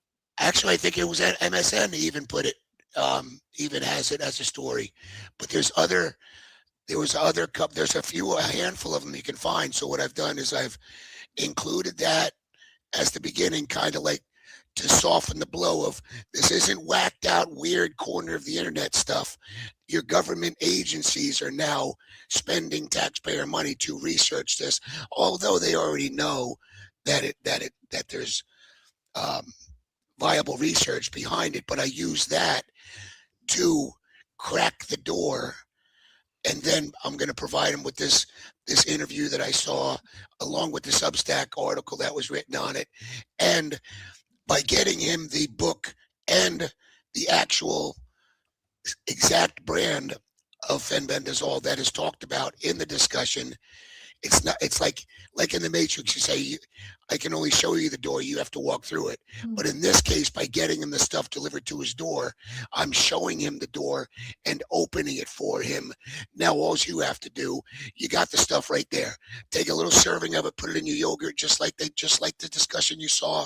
What do you got to lose? So it's like I've showed him the door and opened it and kind of given him a nudge up to it and be like, okay, so I'm looking forward to having that little sit down with him, hopefully this afternoon or tomorrow morning. But I I've compiled. It took me a few hours to compile this.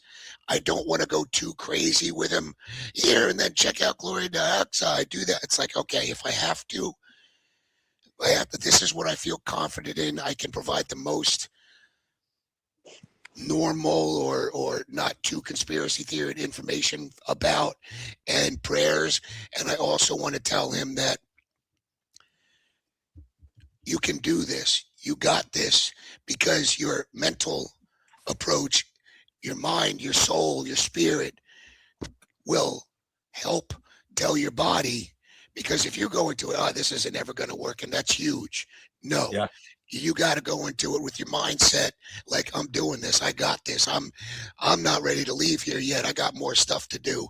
So, I have to tell them let your spirit and soul, go into your body, and so that's very important. But I'll get on the Quantum Leap film. The filmmaker who made that film, either his father or his grandfather died from pancreatic cancer, and he just wishes to God he'd found out about MMS earlier. So that might be a good film just to slip in there and say, "Oh, let's watch this" or something. The funny thing is about this, it was about 4 or 5 years ago. A fellow member of my fire department, a young man, I forget how old he was. My mind likes forgetting about bad stories, but he had brain cancer. And at that time, I was way into the rabbit hole, all kinds of information. I had stumbled across the, what was his name? Ben Tippins, or the Tippins protocol with fenbendazole. And I left a little note. I had done some handicap stuff, racks and stuff in his bathroom. And I had left a note for his wife, Beth, and told his brother-in-law, my friend Donald, I go, "This is going to sound so out of this world, man, but please listen to me. I've heard and done some research on dog dewormer, of all things, being effective in cancer treatments, and even in some cases curing it." And I left his wife a note on the bureau. "Please look into fenbendazole dog wormer. I know this sounds crazy, but it's shown to have effects but I didn't have enough. If I had the same information today, I think I could have been more pushy with it. Like I said, with this coming into the news and Florida investing money, now we've got more momentum, if you will. But I wish I could have done more then, but I'm not. This time I got more guns, and I'm going to approach the battle again, and with prayer and positive energy. I'm hoping that then, continuing this on the positive hope path, I'm damn sure it can happen. He could be a living example for the rest of my family and for others, and this can just start to exponentially. We're overdue for some extreme positivity coming into the world, and I'm going to keep my hopes high. Hope this all works out and do the best that I can. But I'm feeling pretty positive about it. Yeah, good luck with that. It's Joe Tippins. That's it. Tim, this is interesting because if you're, I didn't hear everything because I had to step away for a quick second, but and I'm going to re-listen to everything you just said later, but I heard the end of it. And if this is something that you have success, breaking through, if you will, I think we'd like to follow that on here, because there's so many people that, like us, that try to say these things. It's almost like we'll use you as a life example of, how it worked, because I had an experience 3 months ago where I'm not going to mention names because I was pissed off. And this young girl, 30s, had brain cancer. And I just brought up the subject and said, there's a lot of alternatives. Very, very matrix person that I was talking to, young person too. And I said, there's a lot of stuff, and doctors aren't going to necessarily tell you because these are just natural things that sound strange, but there's a lot of proof. Yeah, exactly. There's a lot of proof. And I got shut down so rudely, like, well, it's not approved by the FDA. And I was like, well, no, it's not. It's a natural approach to this. yeah, okay. Does it work with brain cancer? I said, well, cancer is, and I'm sitting there going, if this person wasn't someone that was important to someone that's important, I would fucking deck this fucking person. And I was like trying to explain this, and say well, what do you think happened 3 weeks later? Yeah. Weird. Goodbye. I don't know how many people I've tried to help with it. I don't even think the doctors do know about these natural alternatives. No, right, they probably don't. But your friend is dying. The job, so try something. What have you got to lose? Exactly. Yeah, we see when my mum passed away, I was trying to relay these messages to stuff. Have you asked the doctors about ivermectin and stuff? No. All this, it's all bollocks sort of thing. So I couldn't do anything. I mean, even my mum, bless her, was, like I've said, my dad worked in the bank all his life, mum was a teacher all her life, and they were very establishment indoctrinated into the system. And if my mum would have listened to me, I might have been able to help her, but because she wouldn't and everyone around wouldn't, there was nothing I could do. And she passed away. She went down the chemotherapy route, and a few months of that was it. We The tried other thing is with find I didn't find none of that. We were looking for my dad, and my dad would have tried it, wouldn't he? He would have. He didn't want it. He would have had a go of it. I'm so gutted that we didn't know about all this, because he would have definitely tried it. But he just went down the route, and he had his operation, big massive operation, 13 hours, and then at the end of it, the oncologist said, right, now we're going to give you chemo, radio, and he said, I don't want it. And they went, what? They were took aback, and they were like, what? And I don't want that. He said, I've had it cut out now. No, I'm gonna, I'm happy, I feel great. And he said, well, we wouldn't have operated if you'd had said that beforehand. This is what he was told, right? And he sent him home, and he went, well, they went, look, go home and think about it. This is serious. We wouldn't. This is part and part of the operation. So he came home. He as a family were saying, we were begging him not to have radiotherapy. He's already had it before, in the past 10 years before. And when you have radiotherapy in the same place twice, it reactivates from the first time again. Anyway, we begged him not to, but he was like so close. But he had his wife wanted him to, like, because people want him to live, and they're just like giving their view. Graham, this is going to give you the best chance. These doctors know what they're talking about. Blah, blah, blah. Me and my brothers were saying, please, Dad, don't. And he was torn, and he didn't want to, but he felt like obliged, because the oncologist said, well, we wouldn't have operated on you, Graham. Anyway, he went and had the radiotherapy, 10 sessions, and lo and behold, within a year, a little tiny fistula come, little hole. He had osteoradionecrosis, which is bone death from radiotherapy, and it eventually strangled him to death. Like, as gruesome as this sounds, like, he went through hell. I have never known any one of you, Mum, go through. The most handsome man turned into Quasimodo. That's all I can say. His tongue was hanging out, and the radiotherapy, it killed the cancer, but it strangled him to death. It cut off every blood vessel, because it just slowly over time, the radiotherapy just goes and goes, and his bone died, and it was horrific to watch. And he lost every single quality of life over them 3 years. He lost but he did never complain.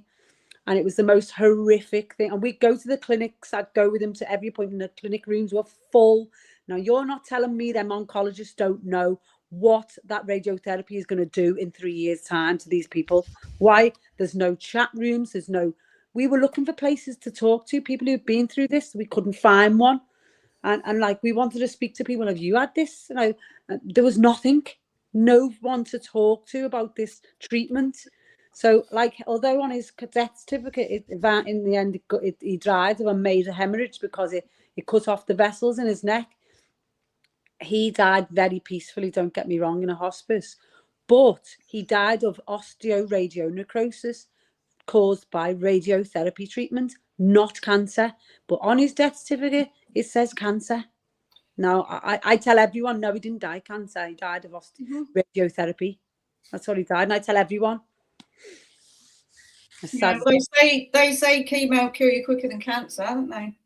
Yeah, he tried the chemo, lasted like a day, and that nearly killed him in a day. So he said, I can't take that. And then he went down with that. And it was just awful. It's so awful that this is we're finding out it's just parasites. It is. What they put people through on purpose. Now, maybe the doctors are just, they don't understand nutrition. They're like the dumbest people. I'm sorry. You know, they know how to take in information and spit it back, and they're very, they're dedicated to their education, if you will, within that system. And I'm sure many of them go into it because they want to help people, but they're so cut off. They're so cut off from everything. I had a pediatrician who didn't even know it was in a Flintstones vitamin, but she's telling kids to take it. I went there with a full runoff of all the ingredients, and she was literally dumbfounded. How do you not fucking look at what's in things? They do know. They must know. He's seen that clinic is full, and it's still full now. Down the road from here, every day it's full. You can't get a seat some days. The head and neck cancer department, it's full. Now they're seeing this treatment. They're watching. They must know. They know that it doesn't work. So why? It's money. It's all money. They're getting people they get on. They get more money. It's just, I think anyway. Yeah. Oh, well, 100%. Yeah, it's not in their interest to get you well, is it? No. No, exactly. Well, look, I'm not a doctor. I cannot give medical advice. But if the big C came, I would only ever know I had cancer anyway. If I was that unwell, I would go and see a doctor or someone potentially at the hospital for a diagnosis. But if I got diagnosed, that would be the last I saw of them. Because me personally, I would be going down. I would be nicotine patches, NAC, ivermectin, fenbendazole, suramin, nattokinase, chlorine dioxide, hydroxychloroquine, apricot seeds. The list is endless. Right, and people know that I set up a group about 4 or 5 years ago, just getting all the doctors' information. I was putting in my Stu's News channel on Telegram, putting it in there for anyone that's interested.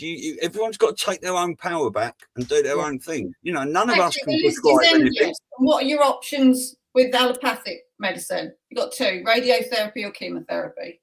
Well, it's cut. What they call cut, burn, or poison. Right, they're the 3 treatments you get from cancer. Yeah. So if you can get anything removed, and then we can go down that what is a tumor route, actually, because there's a lot of discussion out there that the tumor is actually enclosing the cancer to protect the rest of the body from it. And what they do when they go in to give you a biopsy is they fucking pierce that fucking tumor, that's why it spreads, around it, and let it all into the body. Yeah. This is new to me, but can you see what I just put in the chat? Yeah, right, I'll just find that. Yeah. It's 4 minutes long, and in my opinion, this is what we're going to start going into. It's basically a doctor. You can, if I'm just, I've seen it. It's you have. It's if you wanted to play it at 1.25 speed, but he gets rather emotional when he sees. I think this is going to happen a lot in the very near future. This is not new though, is it? This is quite old. I didn't get that. I've posted this before, and I went and dug into it. It's quite a while ago, but this is basically a doctor who's he's apologising, isn't he? Yes. Sort of thing. Yeah. Right. I'm going to play this then. This is like 4 minutes long. It's just in the realm of what we're kind of. Yeah. Yeah. Definitely. So these are my big issues regarding vaccines, and these are the things that I'd like to highlight. Number 1, there is no education in medical schools that I am aware of, and being an educator at the Cleveland Clinic Lerner College of Medicine and Case Western Reserve University, I am not aware of education around vaccines, their contents, safety records, informed consent, or the Vaccine Injury Compensation Program. We do not discuss that in 1986, Congress enacted legislation removing all liability from pharma related to vaccine adverse events. What are we taught about vaccines? We are taught to memorize the vaccine schedule. And actually, I'm going to be sitting for my family medicine boards this year, and I am sure that I will have to memorize that schedule again in order to pass that exam. We don't discuss that almost $4 billion with a B has been paid to vaccine-injured patients since 1992. For medical professionals, we expect fair balance, but vaccines seem to be absolved from that consideration. Number two, there appears to be a conflict of interest regarding payments to providers for completing vaccine schedules. And corollary to that, which would be number three, patients are being dismissed from practices because of quote unquote vaccine safety concerns. If you bring up a question about a vaccine and you decide not to vaccinate your child, you may be at risk of being terminated from that practice. Absolutely deplorable and disgusting. Number four, and again to the Bailey family, I'm really sorry, but employers are forcing employees to receive the flu vaccine or face corrective action or job loss. And the fact that your dad was 6 months from retiring isn't. Number five, there's a lack of informed consent. And I was one of those providers who didn't provide safety sheets before vaccinating. I would tell the parents, these are the vaccines today. We're going to give you 3 vaccines in one leg and 2 in the other. And then after vaccinating either the child or the adult patient, here's your information sheet. And again, to be completely transparent with you, I had no idea that there was even a mention of the compensation program or a telephone number to call. Absolutely deplorable on my part, and I apologize to my patients. Number 6, there's a lack of transparency regarding vaccine complications. And worse, you're being shamed as patients for suggesting that you were harmed by a vaccine. If I see a patient in the office and diagnose strep throat and give them penicillin, and either the mom or the patient themselves calls and tells me that they developed a rash, there is zero question. The chart now states they have an allergy to penicillin and will never be given it again. Why don't we believe parents and patients when they tell us they have had an adverse event regarding a vaccine? It doesn't make sense to me as a medical professional. I apologize for the being emotional. Yeah, 100%. And Wow. he was strong enough to be able to do that. There's probably a significant amount who might not be able to handle that so well and be able to apologize and admit there, because of pride, ego, and deep indoctrination, might become a very serious psychological condition for many. But it's coming. It's Be coming. interested to know if he's still alive. No, I know one. I know a doctor like that in Australia I met. He's vaccinating kids because in Australia, when I lived there, kids are not allowed to go to school unless they're fully vaccinated. In the UK, we don't have that here yet. I think it's coming. But in Australia, they're not allowed to go to nursery. They're not allowed. So there's a doctor my brother found who, as he goes, hello, come in, sit on my knee.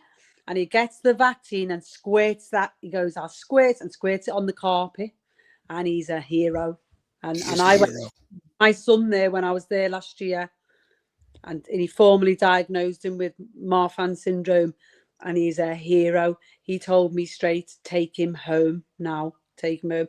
And it wasn't he? Yeah. Unbelievable doctor. They are there. They're there. But they will get struck off if they speak out like that guy just did. And very smart guy, because he's still getting paid, because they get paid per shot. That's how I have 100%. Everybody gets that. There's nobody who says no. But we do need a new carpet in my office. I use the same needle over and over and over again. You know, it's kind of like what Robert David Steele said, you know, when he said that he's talking about the CIA, everything, right? Yep. You know, the medical community, the pharmaceutical, look at, you know, Dr. Judy Mikovits, right? Where she came from and what she talks about, you know, so it's true. You can't just, but when we talk about doctors, and we're talking really about the medical industrial complex, you know, not the individual. Absolutely. Absolutely. I change tact a bit? Yes, Yeah. please. Say whatever you like. We've got 10 minutes. All right. I wanted to ask what your thoughts are, particularly Stu and Jen. The EU Parliament have just done this return hub thing. They've just passed it like very strongly. So the migrants are going to be getting sent somewhere. Do you think they're going to send them all here? I haven't heard nothing about it. No, I think it was Thursday or Friday. They've passed it very unanimously. They're going to be sending them home in the EU. Didn't she say in that speech about sending them to an island or uninhabited island? Did I hear that right? What? I've not heard We're an island. Semantics. We're an island. This is I hope they do. Yeah. Says the Englishwoman. We are an island. I think if they do that, we are all us Brits that know what's going on. We're well within our rights to claim asylum in the US. Yeah. Don't send them to Long Island, right, Elisa? I'm not selling my silver again. We don't want them on Long Island, I'll tell you that. No. No. I have a little theory about that, about this immigrant situation. And I don't know if I mentioned this last time I was on. I mentioned this somewhere and to friends. Now, I've experimented with this with 2 or 3 foreign people here, and the feedback has been yes. But once everybody's home currency and home country has been established, whether their currency is based on the country's mineral wealth, and all the currencies are 1-to-1, like a vast majority of these people who are displaced will want to be, in my opinion, in their own culture with their own extended families, and would want to be back home.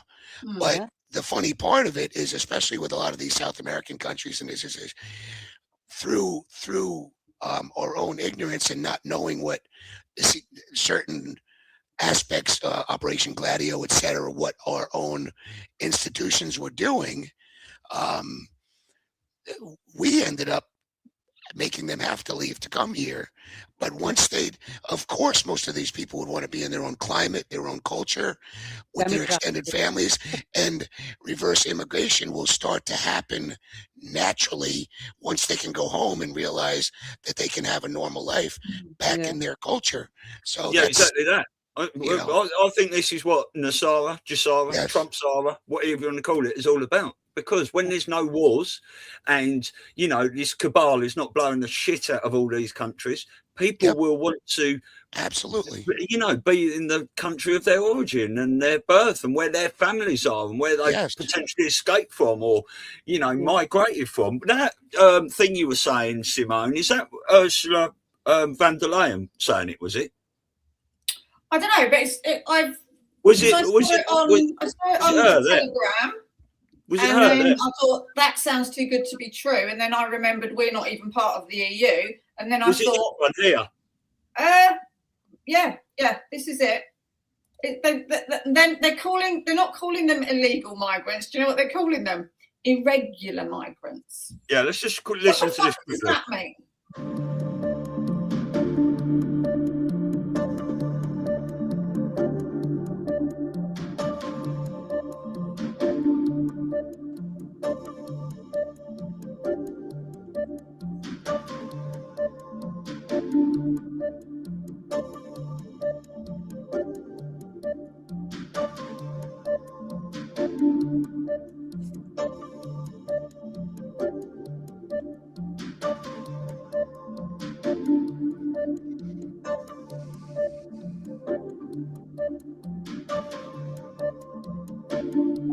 This is it. No.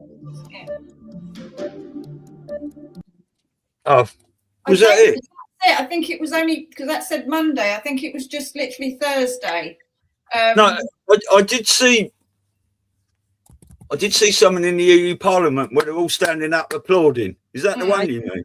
I seen that. I think so, but I started thinking, because our brains are wired like this. I started thinking, I wonder if that's why we sort of went through the whole Brexit thing. So we exited the EU.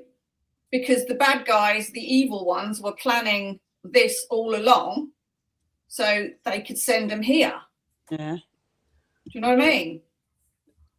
Yeah, I know what you mean. Maybe don't forget, in the US, they did that during the Biden years, right? They showed all that, and we don't really know how much was really true, right? I mean, some of those videos don't really look so real with all these like thousands of people coming across. So it could be part of your country's, slap across the face to build this kind of psyop about all these people coming to wake more people up. I mean, you'll never convince me that the invasion in the US took place during the Biden years. I think that had already happened, and it was already, those people were there already doing whatever, especially the criminals. And, listen, you have families coming over and they're just trying to assimilate. They didn't come over legally, which is, I'm not condoning by any means, but the point is they're coming for a better life. We're talking about the criminals, the ones that are agitating, that are raping people. I personally think if you've got bad people in your country, they're there. We have bad people in our country, they were here. But it's for the disclosure so that we can, people can realize, and they're probably going to make it sound worse than it is. Wouldn't you agree, Stu? There's a reason Trump built 99% of that wall and left certain little sections open. And we don't even know if that's true. It might have all been built.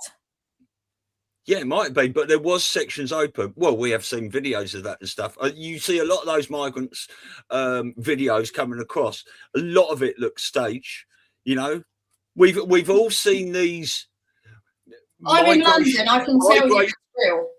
We've all seen these migrant caravans forming, whether they're Soros funded, just before elections.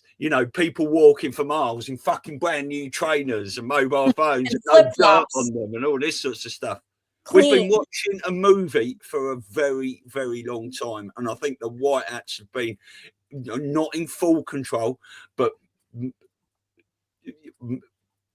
the majority control of this chessboard and what's going on. And if you look at a lot of the stuff Elisa and I look at, which Joe Rossetti was saying, he was speaking to someone who's an insider, and most of this was done by 2015 before the Q drops came out. We think that most of this had to have been done before that first Q drop came out.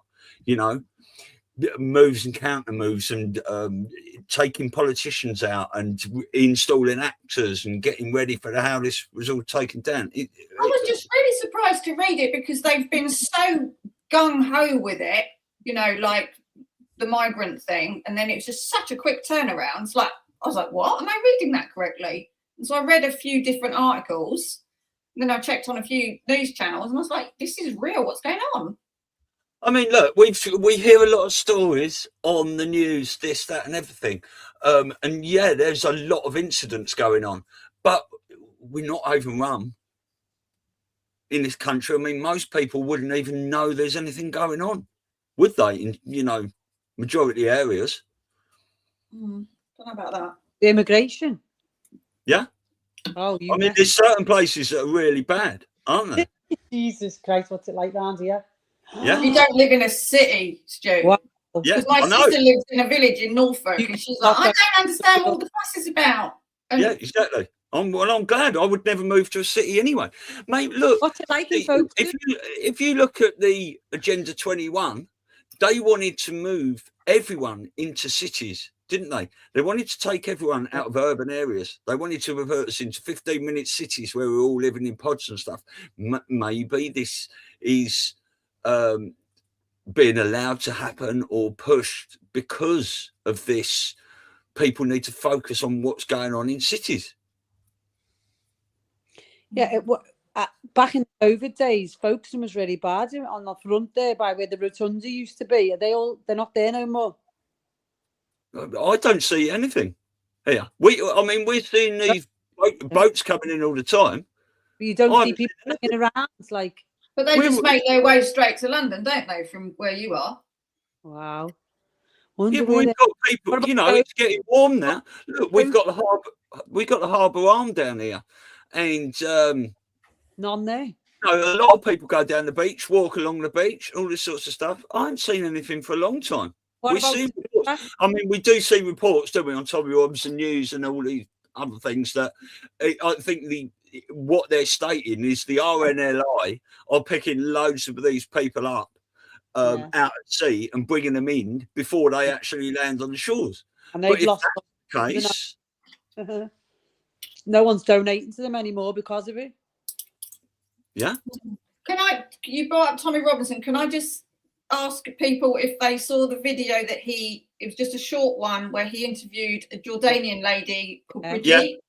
Yeah. Can I just ask this question across the board? I think it's a given, right, that Osama bin Laden was not responsible for 9/11, right? We all understand that, don't we? Right. This lady was banging on about how Osama bin Laden and these, terrorists and blah, blah, blah. And he did not say shit about it. And that was a red flag for me. Sorry, Tommy Robinson lovers, but I've always had red flags with him. And I was like, hang on a minute. If I was interviewing her, I'd pull her up, or at the very least, I'd say jokingly, allegedly, or something like that. But he didn't. Yeah. He just went along with it and let her bang on about how Osama bin Laden was responsible for 9/11. And it's like, it's like, what? It's all so confusing, and you don't know who to trust, who to believe. Where he's concerned, it's very confusing. Do you know what, Simone? That's interesting because that's the video there, isn't it? That's the one you're talking about. Yeah. No. It's a really glam woman with hair and makeup. Her name's Brigitte. Oh, I'm sorry. Well, I haven't seen that yet. Then no, because that interview he did there with that lady was very interesting. But I'll have a look at his news and I'll find out and watch this when we get off here. There was a couple of other things she said as well, and I was like, what? I can't remember what they were, but yeah, watch it. Yeah. You know what? I'm so sorry about the dog barking. So Thomas put in the chat, many illegal immigrants into USA were fighting age men brought here to be trained by our military so they could go home and fight for their country. We know as part of this operation, 80%, we're not going to know what's going on, only 20%. That's a really good point. And there's so much 5D chess going on that it's very hard to speculate what's real and what's not real. And I believe that if we do have immigration problems of any kind, it happened, I'm going to say before 2015. That's my opinion of when a lot of the, but again, all I can say is I feel confident that whatever the negative we're seeing, I think so much of this is all psyops.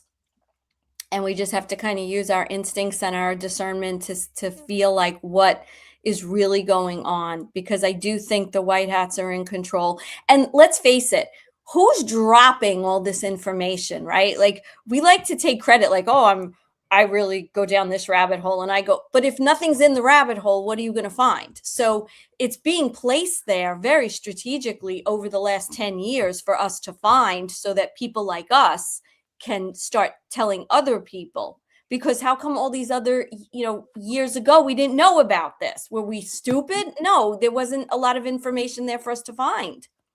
I think that's the 5D chess. I think that's what's going on in over there in the Middle East at the minute, because it just reminds me of that. I think it was Napoleon. If he existed. What's the saying? Never interrupt your enemies when they're in the process of destroying themselves, because that's what pretty much Israel are doing, isn't it? Yeah. It was in the key drops. Yeah. Yes. And I think it's Sun Tzu, right? That's The Art of War. Well, I did Google it and it said it was Napoleon, but I think it's safe to say that he didn't even exist, did he? Napoleon? Is that all made up? Don't know. Who knows? Who knows, right? Now, Tim, I'm sorry, where are you located again? Way out on the Twin Forks. The Twin Forks. Okay, right. Southampton. So, just like an FYI, I don't know if you're into hockey, but there's going to be next week. No, not like the weekend after next weekend, the 11th. The Nassau County. Well, you're in Suffolk, but the Nassau County Police Department are going to be playing against the FDNY. Oh wow! Yeah. That'll be entertaining. I think it's Long Beach. That's a long hike for me, Elisa. I'm out past the Shinnecock Canal, and it was actually back in the day. We were proposing to do our own Peconic County out here because Suffolk County is really long, really huge, and but that never went through. But yeah, it's a for us out east in Nickville, even going to Riverhead, it's like, whoa, you're going over the canal. Be careful. Yeah, you're so well. I'll put something out there because you're out there. We're going to be doing Stu's coming into the States for the Awakening Summit. Oh, I'm going. I'm seeing you there. Yes, but I'm going to take it a step further. You know, Red Pilling Renee, who we have on, cousin, we're going to go out to the North Fork one day to the wineries. Oh. So maybe you could drive a little bit, you know, yes, that area and meet up with us. Yes. Oh, you're going to be such tourists. I'm just kidding. When are you going to? Sorry? 21st, I think, of April. Yeah, he's getting here the 21st, going to be here. And then, so I don't know how much you know, Jen, about Long Island, but there's two forks. Like there's the South Fork and the North Fork when you go all the way out on Long Island. And on the North Fork, it's very well known for its wineries and its farms. New York. Yeah, we went to New York many years ago. Then there's the Montauk Project, which I'm not too far away. That's on the South which might have affected me when I was young. I don't know. I spent summers out there from the time I was 10. We had a house out there. So who knows? I can remember when the red and white checkered thing was spinning. I remember when it was operating very clearly. Timbo, you could be a super soldier. Who knows? We might all be super soldiers. I wake up some mornings like I've been battling all night. I don't know where I've been. Very true. Very true.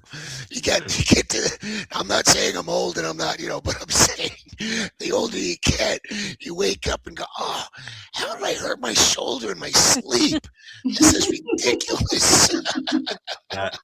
Exactly that. Right. Well, I'll tell you what. Thanks for joining, everyone, guys. Lovely to see you on, Jen. Nice to see you again, Timbo. Thanks Simone, for having us. A regular. I've just got one more meme here for Simone. Maybe laugh when you say what you just say.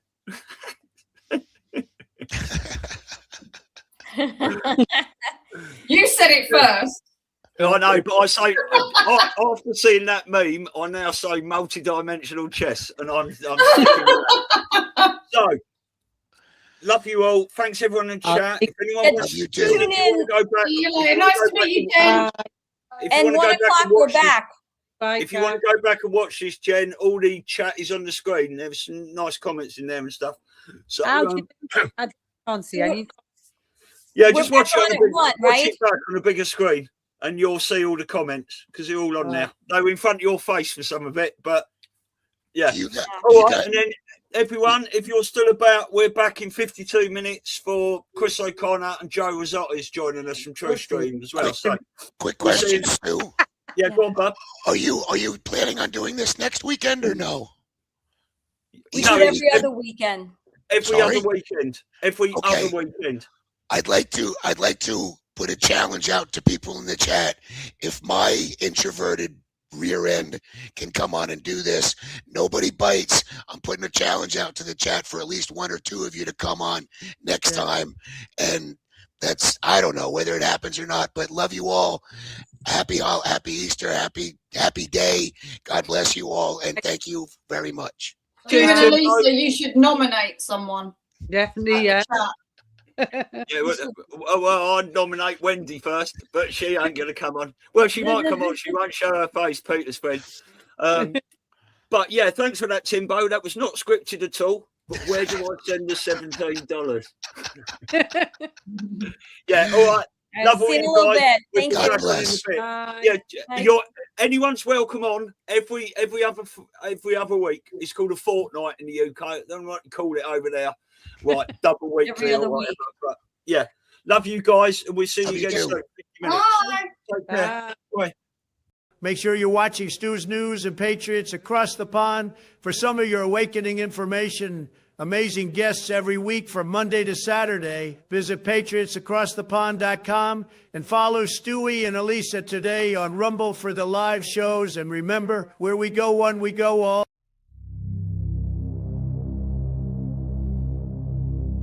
In a world flooded with noise, clarity has become rare. People are questioning what they're told and searching for something real. Mr. Heal's modern wellness meets old school remedies. CBD tinctures, methylene blue, gummies and edibles, THC-free wellness, and functional remedies crafted with old school care and modern precision. Biozox, a trusted source for ivermectin and fenbendazole. Biozox, believe your health decisions should be yours, not dictated by politicians or big pharma. Crafted with purpose and precision, Freedom Forged coffee, cacao and mushroom tinctures, small batch roasted coffee, rich cacao and functional mushrooms crafted with purpose. Verity Metals, redefining what precious metals investing should be. Why choose Verity Metals? We're not just another gold dealer. We're a trusted retirement partner. Our clients choose us because we lead with education, integrity, and transparency. Medical bills are the leading cause of bankruptcy in the United States, accounting for 66.5% of bankruptcies. We can all agree the healthcare system is broken. There is an alternative, impact health sharing, which Yahoo News is calling the disruptor in the $4.6 trillion healthcare system. For more information, visit patriotsacrossthepond.com.